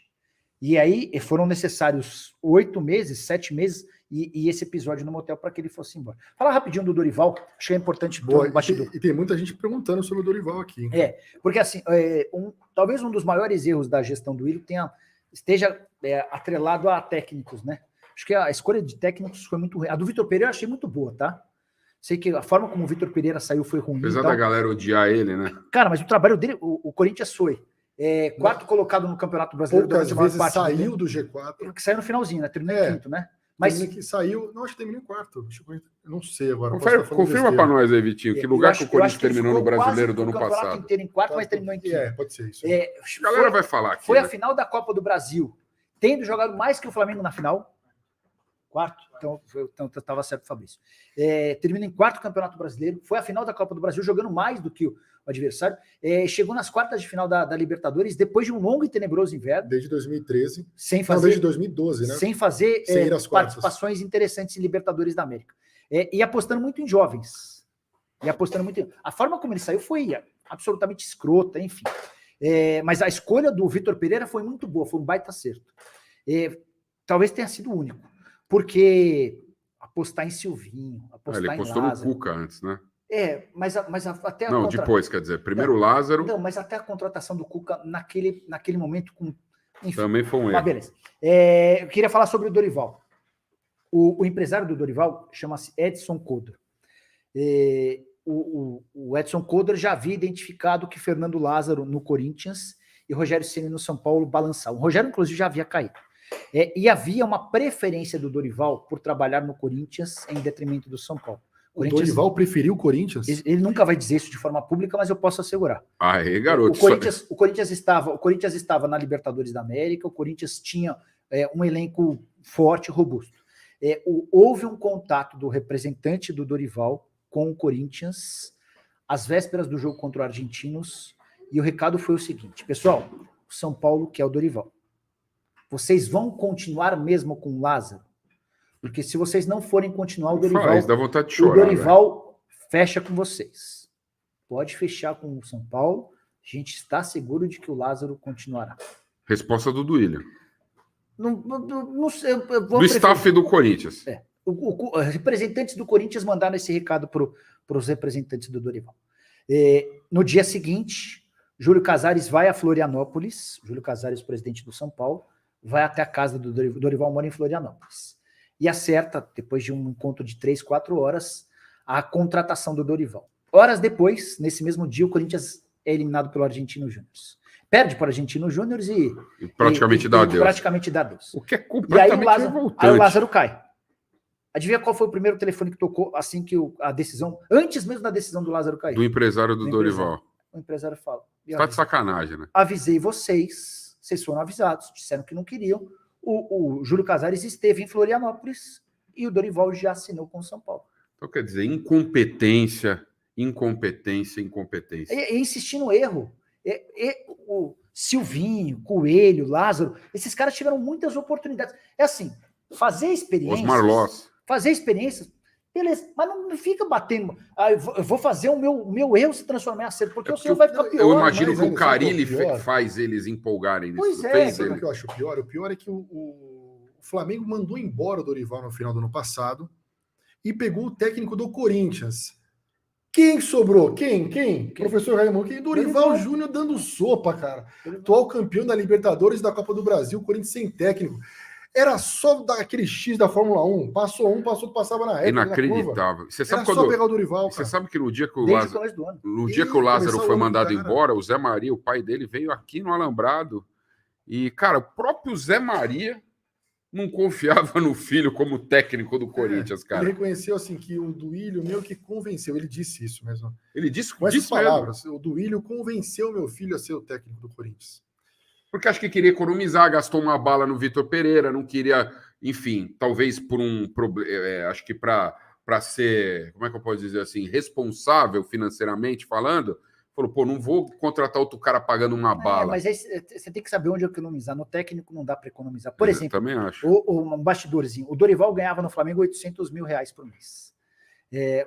Quando o Dorival estava no Ceará, quando o Flamengo o convida, o Flamengo se entendeu como dono de um convite tão legal que o Flamengo, é 800. Você quer, não quer? E ele foi para ganhar 800. Foi campeão da Copa do Brasil e da Libertadores, pediu 1.200.000. O Flamengo ficou enrolando ele porque não queria. O Flamengo queria o Vitor Pereira por conta do que o Vitor Pereira fez contra o Dorival nas finais da Copa do Brasil. O pessoal do Flamengo ficou muito decepcionado com o comportamento do time do Dorival nas finais e encantado com a forma como o Corinthians, com um elenco pior, se comportou. O Corinthians encanta até perdendo, é isso? Pois é. E aí o Vitor Pereira é contratado para ganhar 2 milhões de reais no Flamengo e o Dorival ganha hoje no São Paulo 1.200.000. O Dorival hoje ganha mais no São Paulo do que ganhava no Flamengo.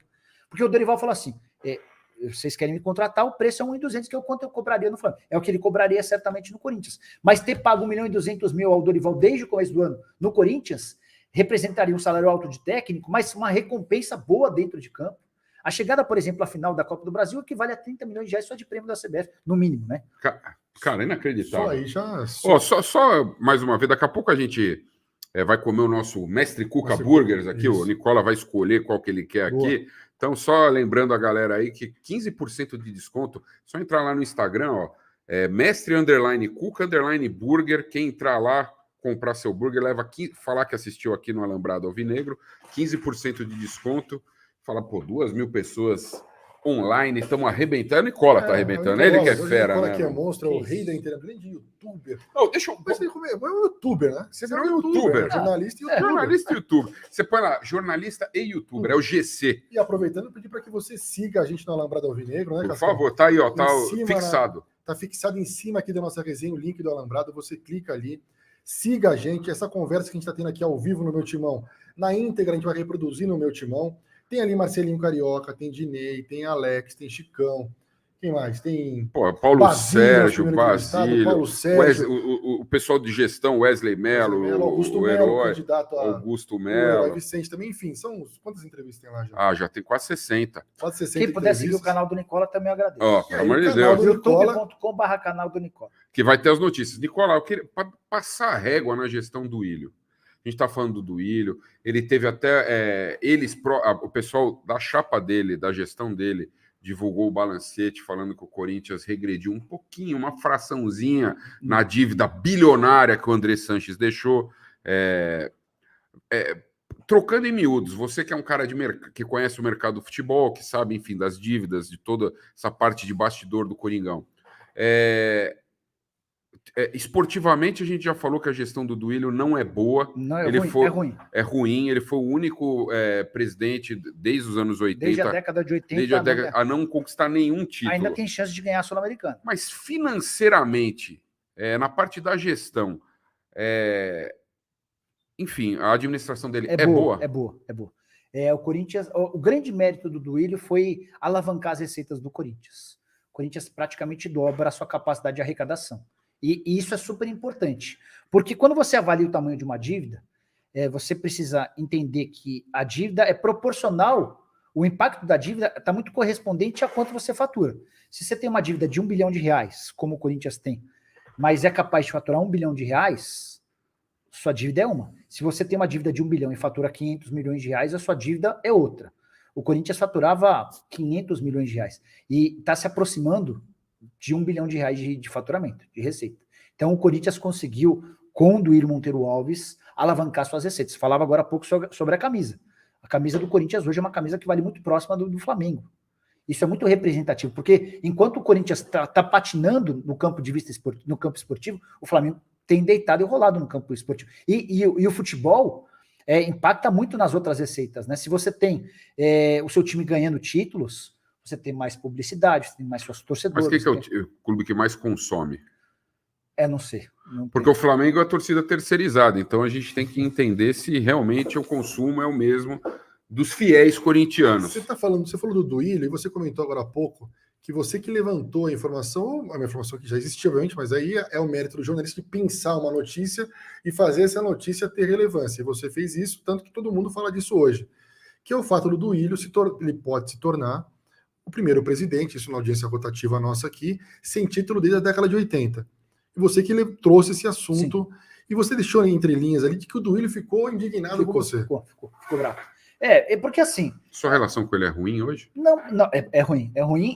Ficou ruim a partir do momento em que ele fez aquela postagem, me chamando de jornalista vagabundo, alguma coisa assim, até fez o pedido de desculpas, mas assim, eu sempre tive uma relação boa com o Duílio. O Duílio é um cara muito cordial, um cara muito cavalheiro, assim. Tem que parar de fumar só, né? Só que o Duílio, ele se incomoda muito com críticas, né? E um presidente de futebol, cara, ele vai tomar pancada quando merecer e vai ter. Por exemplo, eu acabei de elogiar a gestão financeira dele, mas também critiquei a gestão esportiva.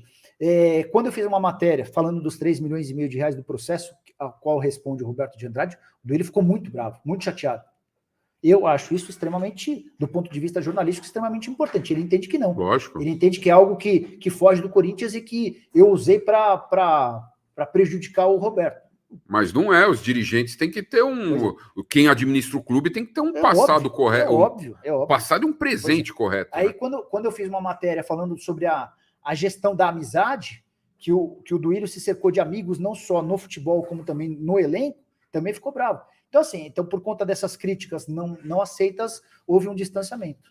Mas também, é assim, Cascão, a fonte a gente cria e perde, cria outra e perde. Eu não vou, por conta de uma relação de amizade ou de proximidade, ou de deixar de dar uma informação. Se a informação for correta, se a informação for verdadeira, eu vou dar a informação. Acontecia muito na época do Diário de São Paulo de dar notas. Eu sempre tive relação boa com vários jogadores, né? Mas quando dava nota ruim para os caras ficavam bravos, ficavam sem se falar comigo 2, 3, 4 vezes. Tem alguns que deixaram de falar, mas faz parte. Você ia falar, foda-se. Eu ia falar, mas pode falar, não tem problema. Tem muito. Manda aí, não, a gente falou agora da gestão do Duílio, que você elogiou a gestão do ponto de vista financeiro. Até porque, assim, você falou da dívida que diminuiu pouco, mas só de não ter continuado a crescer já é um ponto. Isso que eu quero falar. Então, a do André Sanches é a pior gestão, a segunda gestão dele, é a pior da história do futebol brasileiro? Não acho. Assim, que tem muita coisa por trás, Cascão, que a gente não consegue dimensionar. Mas, assim, algumas contratações foram muito ruins. Não, eu digo porque ele elevou a dívida, pelo menos os balancetes que a gente tem, da casa dos 500 milhões para, segundo Augusto Melo até... Não, Wesley Melo, perdão, que é o diretor financeiro do Corinthians. Se juntar a dívida do estádio com a do clube é 1,8 bi. Mas quanto ele está calculando a dívida do estádio? Do clube 1 bi. 1 bi. Ou seja, o Wesley atribui ao Andrés um crescimento de 500 milhões para 1 bilhão. Dobrou. Tá. Em quantos anos? No segundo mandato dele. No segundo mandato dele. Do ponto de vista financeiro, isso é tenebroso. O André se defende afirmando que deixou em caixa muito dinheiro ao Duílio e ele precisou pagar uma série de impostos que os dois antecessores dele, Mário Gobi e Roberto de Andrade, não pagaram. Coisa de 200 milhões de reais de pagamento de impostos.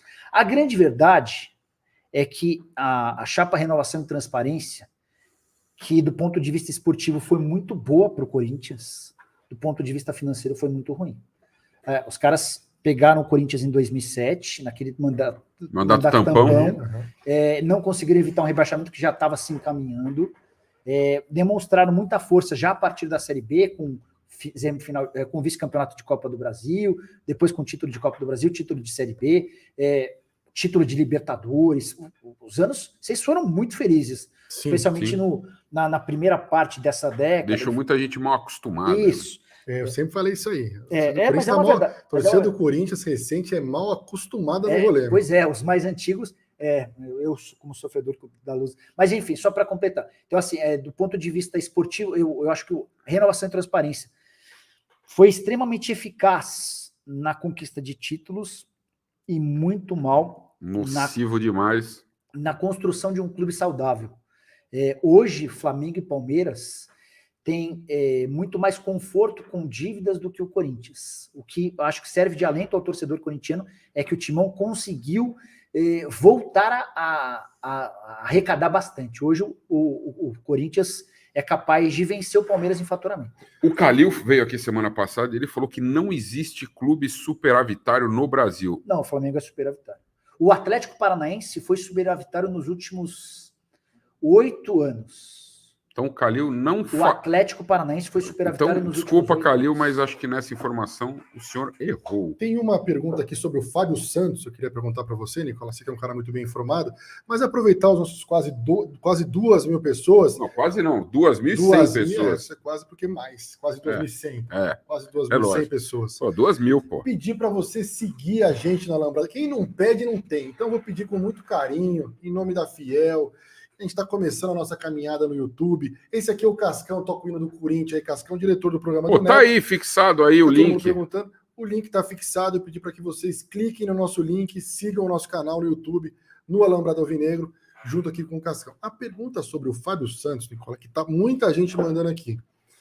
É verdade de que se o Corinthians tivesse se classificado ontem contra o São Paulo, não como prêmio ou alguma coisa do tipo, mas um acordo e tal, o Fábio Santos renovaria o contrato por mais um ano? E outra, o Fábio Santos vai renovar o contrato? Já aproveita e fala da lista de dispensa aí no final do ano. Por conta, talvez, do relacionamento bom que ele tem com a diretoria do clube? Eu não tenho essa informação e acho difícil, não sei, não boto muita fé, porque assim, o Corinthians ainda não renovou nem o contrato do Renato Augusto.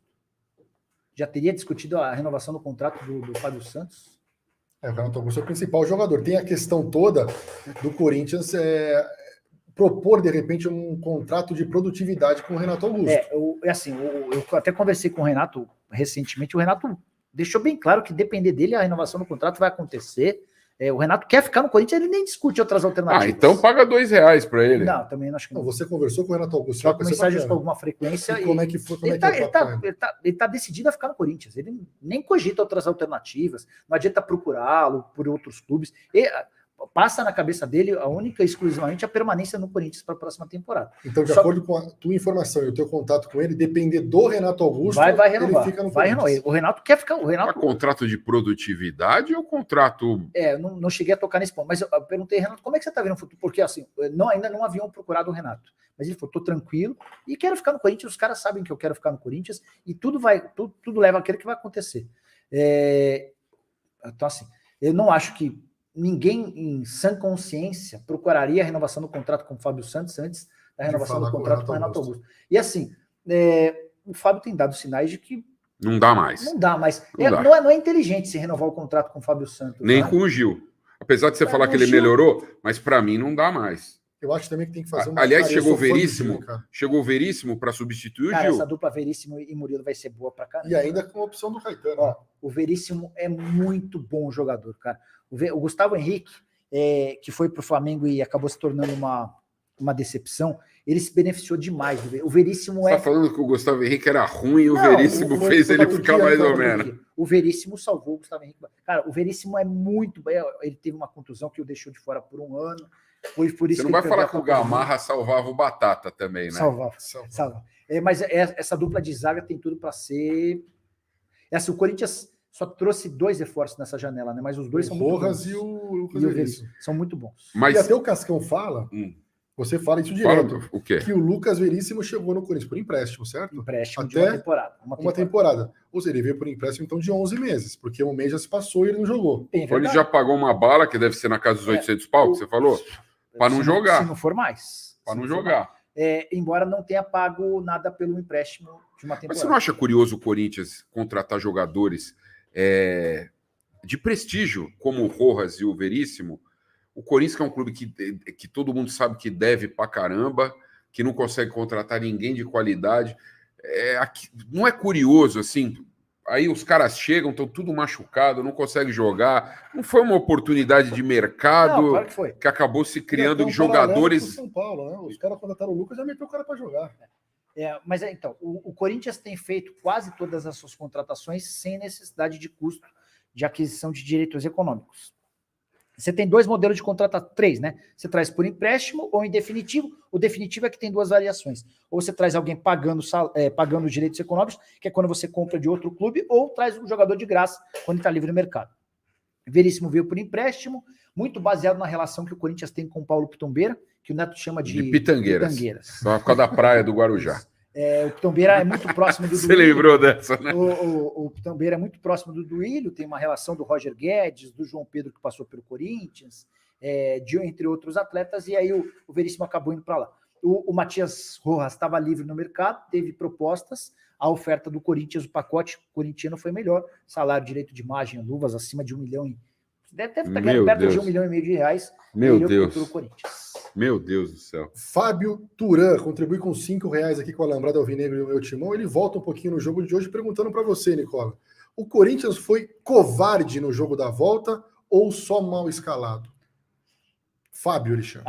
A pergunta é boa, porque a forma como o Corinthians não conseguiu superar o São Paulo transmite a imagem da covardia. Pô, primeiro tempo, pelo amor de Deus. Mas acho que a covardia é reflexo de uma má escalação, de uma má preparação para o clássico. Eu também acho isso. Eu acho que, falando um pouquinho do jogo, que a rapaziada que está perguntando muito sobre o jogo, a gente está chegando próximo de 1h30 de live, mais de 2.000 pessoas. Obrigado, rapaziada. Lembrando para você se inscrever no canal do Alambrado Alvinegro. Tá aí, fixado. O link está aqui em cima, fixado. Esse é o Cascão, topinha do Corinthians. Vou fazer uns cursos de YouTube com o Nicola lá, pô. Isso. E para dar minha opinião, até pegando embalo, para mim o professor Luxemburgo escalou mal o time, demorou para mexer, ficou assistindo o time tomar um baile do São Paulo e não se movimentou. Quando abriu o olho, já era. Aí ele resolveu fazer 2 no intervalo, depois mais 3 com 15 minutos. Inclusive o Fagner, informação do Vessone hoje aqui no meu timão, saiu de campo com o tornozelo parecendo uma bola de boliche, uma dividida, né, com o Wellington. Provavelmente. Jogou os últimos minutos no sufoco, porque não tinha mais substituição a ser feita. Inclusive, ele vai na linha de fundo numa bola, que era um cruzamento, ele pega a mão na bola. Talvez porque o tornozelo... Joga lá pra cima, Joga lá pra cima, talvez porque o tornozelo... Ele tomou uma entrada muito forte do Wellington no jogada. Já estava inchado. Outra coisa que você tem as informações, você acha que essas renovações de Gil, que a dívida que o Corinthians tem com jogadores como o Gil, pode forçar uma renovação? Pode. E o último levantamento em relação a direitos de imagem... O Gil soube de 11 milhões. Me assusta que o número seja tão grande. Mas, cara, que coisa, né? Que coisa, que é o negócio do Romero. Então, o Corinthians, a diretoria do Corinthians se amarra, vira refém de empresário, refém de jogador veterano. Quer dizer, fruto da péssima gestão da renovação e transparência. Essa história de dívida é muito louco, mas poucos clubes hoje no Brasil não devem, cara. Dívida, devem no dia a dia, assim, né? Por exemplo, o Flamengo é um clube que não deve. Mas o Palmeiras voltou a dever para o Peñarol pelo Piquerez. No final do ano passado... Deu calote? Deu calote. No final do ano passado, o Palmeiras foi cobrado pelo Peñarol em relação à parcela do Piquerez, de $1 milhão. O Palmeiras não pagou, o Peñarol foi à FIFA, a FIFA estabeleceu um prazo para que o Palmeiras pagasse, sob o risco de punição de inscrição de atletas. O Palmeiras fez a quitação com multa e juros para não perder a possibilidade de inscrever atletas. Em julho venceu a última parcela, uma nova parcela. O Palmeiras também não fez o pagamento. E é possível que o Peñarol vá de novo para a FIFA. Será que a Leila gastou muito no avião? Ixi, Maria. O Stefano... Acho que contratou o Motoca, o piloto lá. Os caras ficaram o programa inteiro. Souza e Neto. Dizendo que o Palmeiras... Que eles tinham novo reforço. Que eles tinham uma bomba, um reforço do Palmeiras. Você estava lá no dia, né? Reforço do Palmeiras. Ficamos o programa inteiro. No final... Isso é coisa sua, né, Cascão? Mais ou menos, né? Mas o Souzinha foi bem nessa. Aí no último instante do programa, eles apresentam o novo piloto. Reforço do Palmeiras. O piloto. Nossa, que devem ter sido xingados. O Jack Ryan lá, o John alguma coisa. John Smith. Era o novo reforço do Palmeiras, que era o piloto do avião do Palmeiras. Ó, a gente está chegando aqui a 1h30 de live. Eu vou passar essa última pergunta aqui do Stefano, o grande Stefano, parceiro da ESPN. O Stefano, inclusive, que contou para mim aquela história do Fausto Vera, que um colega dele, argentino, ficou surpreso. Eu sabia que o Stefano trabalhava na ESPN. O Stefano, troquei uma ideia com ele, ele falou assim, não consegui dormir de cabeça. Ele trabalha em que setor lá? Não sei. Mas eu encontro Fala aí, Stefano, pô, eu não sabia. Eu não sei em qual setor que o Stefano trabalha, mas encontro com ele muito nos corredores ali. A gente conversa sobre o Corinthians, ele acompanha o Alambrado. Ele é casado com a Ayana Freitas, que é, acho que é a Ayana Freitas, que é repórter, que foi muito tempo repórter da Rádio Bandeirantes. Como última pergunta e como agradecimento também ao Nicola, canal do Nicola bombando no YouTube. É verdade que o Lucha treina pouco taticamente, isso incomoda? É uma das reclamações. E que o Copertino que leva o treino e o Lucha fica no migué no banco? Como o Felipão fazia em relação ao Paulo Turra. Os técnicos mais veteranos, eles já não aguentam mais e eles utilizam dos seus auxiliares. É uma das reclamações de alguns dos jogadores do Corinthians, de que os treinos não são muito táticos, eles não recebem muita informação. Aí também há aqueles atletas que não têm sido muito utilizados pelo Lucha, que aproveitam para dar uma reforçada, enfim.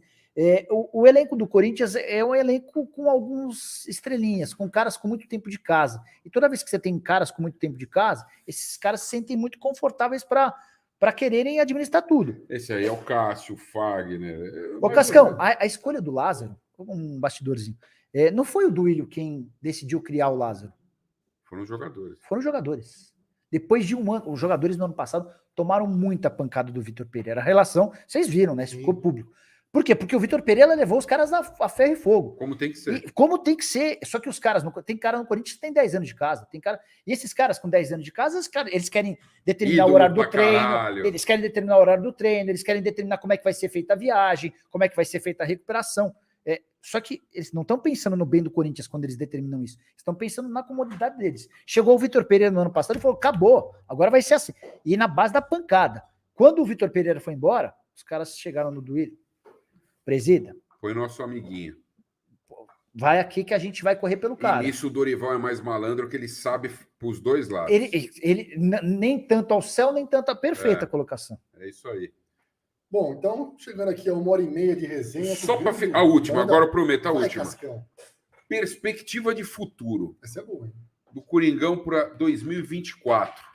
A gente sabe, enfim, que alguns contratos estão chegando ao fim, aliás, vários, né?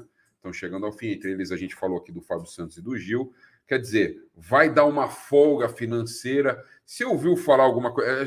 A gente falou no começo, mas eu vi a galera falando do Talisca. Não, é que assim, o Talisca, eu converso com o Talisca com alguma frequência. É assim, nos tempos de ESPN, só para comentar um bastidor, sempre que eu comentava jogos no exterior, e a gente lá comentei campeonato chinês, português, eu sempre tentava falar com algum jogador brasileiro antes do jogo para pegar um pouquinho da realidade do cara, para contar um pouquinho durante a transmissão. E o Talisca, nos tempos de China, uma vez teve uma final de campeonato chinês, Miranda de um lado, o Talisca do outro. Eu conversei com os dois, né? A partir dali eu comecei a manter contato com o Talisca.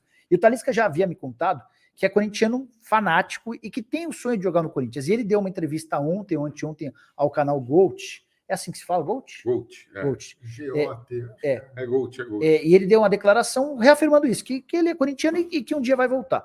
Mas não esperem por isso para agora. O Talisca ganha na casa dos 8 milhões de reais por mês no Al Nassr, teve seu contrato recentemente renovado, 8 milhões de reais por mês. 8 milhões de reais. Teve seu contrato recentemente. Ele é um ídolo lá, cara. Ele tem muito moral lá no Al Nassr. Os números dele são bons. São muito bons. Cara, ele 29 anos. Esse cara, se ele vem ao Brasil, você em 3 meses está pedindo ele na seleção brasileira. Tipo, boa. Assim, vou comparar pelo estilo de jogo, por ser canhoto, por ser alto. Ele é estilo Rivaldo. Não é estilo Yuri Alberto. Não, baita jogador.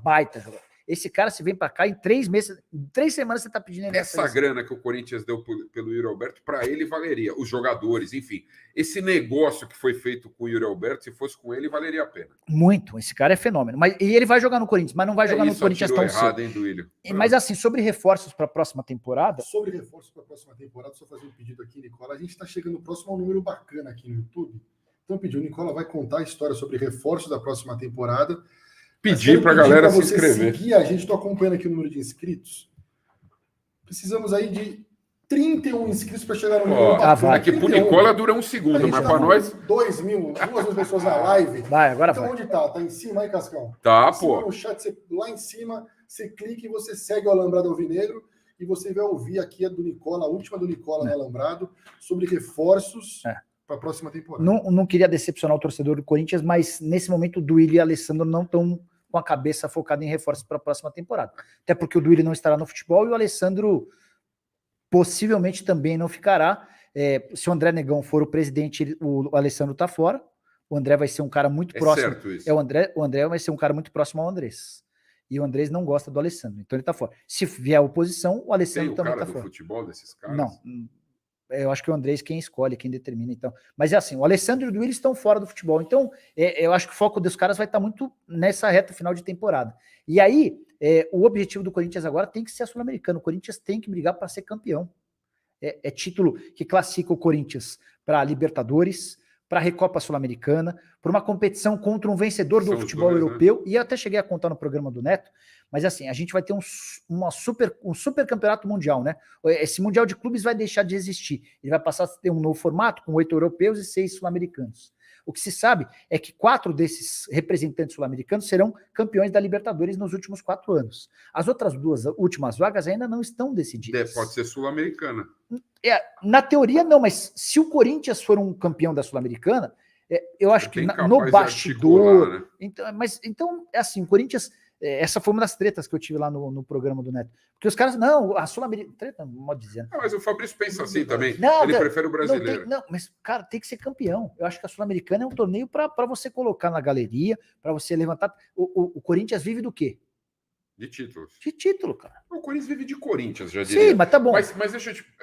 pelo que você assiste... uma pessoa, são 17 agora, então... Você acompanha o campeonato argentino? Não. Porque eu queria entender se o Estudiantes é Perdeu um time... Perdeu o Belgrano no final de semana. Se é um time melhor que o do Corinthians. Então, eu fiz os jogos do Estudiantes contra o Red Bull Bragantino. Foram 2 jogos muito equilibrados, eles terminaram com a mesma campanha. Pelo que você viu lá, o Red Bull levou a melhor no saldo de gols. Pelo que você viu lá, é um time melhor que o do Corinthians? É melhor que o News Old Boys com facilidade e é um time mais pesado do que o News em termos de tradição. Eu acho que é confronto equilibrado. A saída do Roger Guedes é que ela impactou demais, cara. Impactou demais. Não ter o Roger Guedes no jogo contra o São Paulo ontem, se você tem o Roger Guedes, até a forma como o São Paulo aborda na marcação muda. Aí você não tem o Roger Guedes para 2 jogos contra o Estudiantes.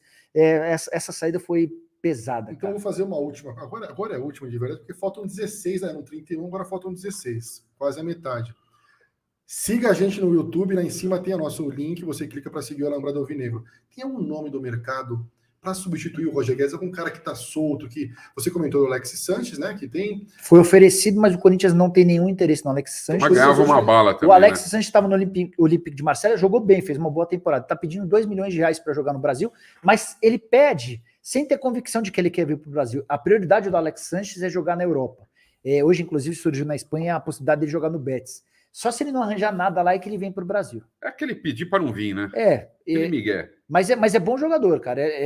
Ainda é bom jogador. Fez uma boa temporada no Olympique de Marselha. O cara meia boca lá na Europa arrebenta aqui também. Esse é o ponto. E aí vamos só lembrar, o Gustavo Scarpa, essa também é uma discussão que eu tenho com o Neto com alguma frequência. O Neto bate na tecla de que Rony, Veiga, caras que se destacam no Brasil merecem chance na seleção.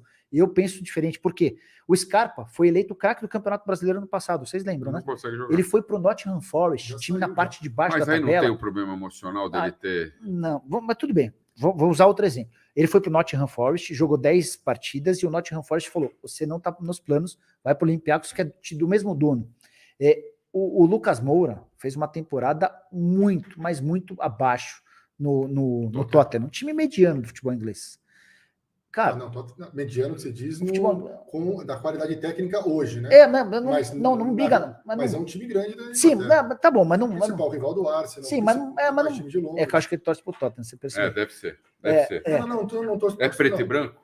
Não é preto, é azul e tal. Mas assim, o que eu quero dizer é o seguinte: o Lucas teve um papel absolutamente coadjuvante. E a impressão que eu tenho depois de 3 jogos dele no São Paulo é que ele vai ser protagonista no futebol brasileiro. E isso serve, na minha opinião, não sei se vocês pensam igual, que assim, a nossa amostragem, por mais que a gente viva disso... Vai arrebentar aqui. Vai arrebentar, mas lá ele não consegue ser...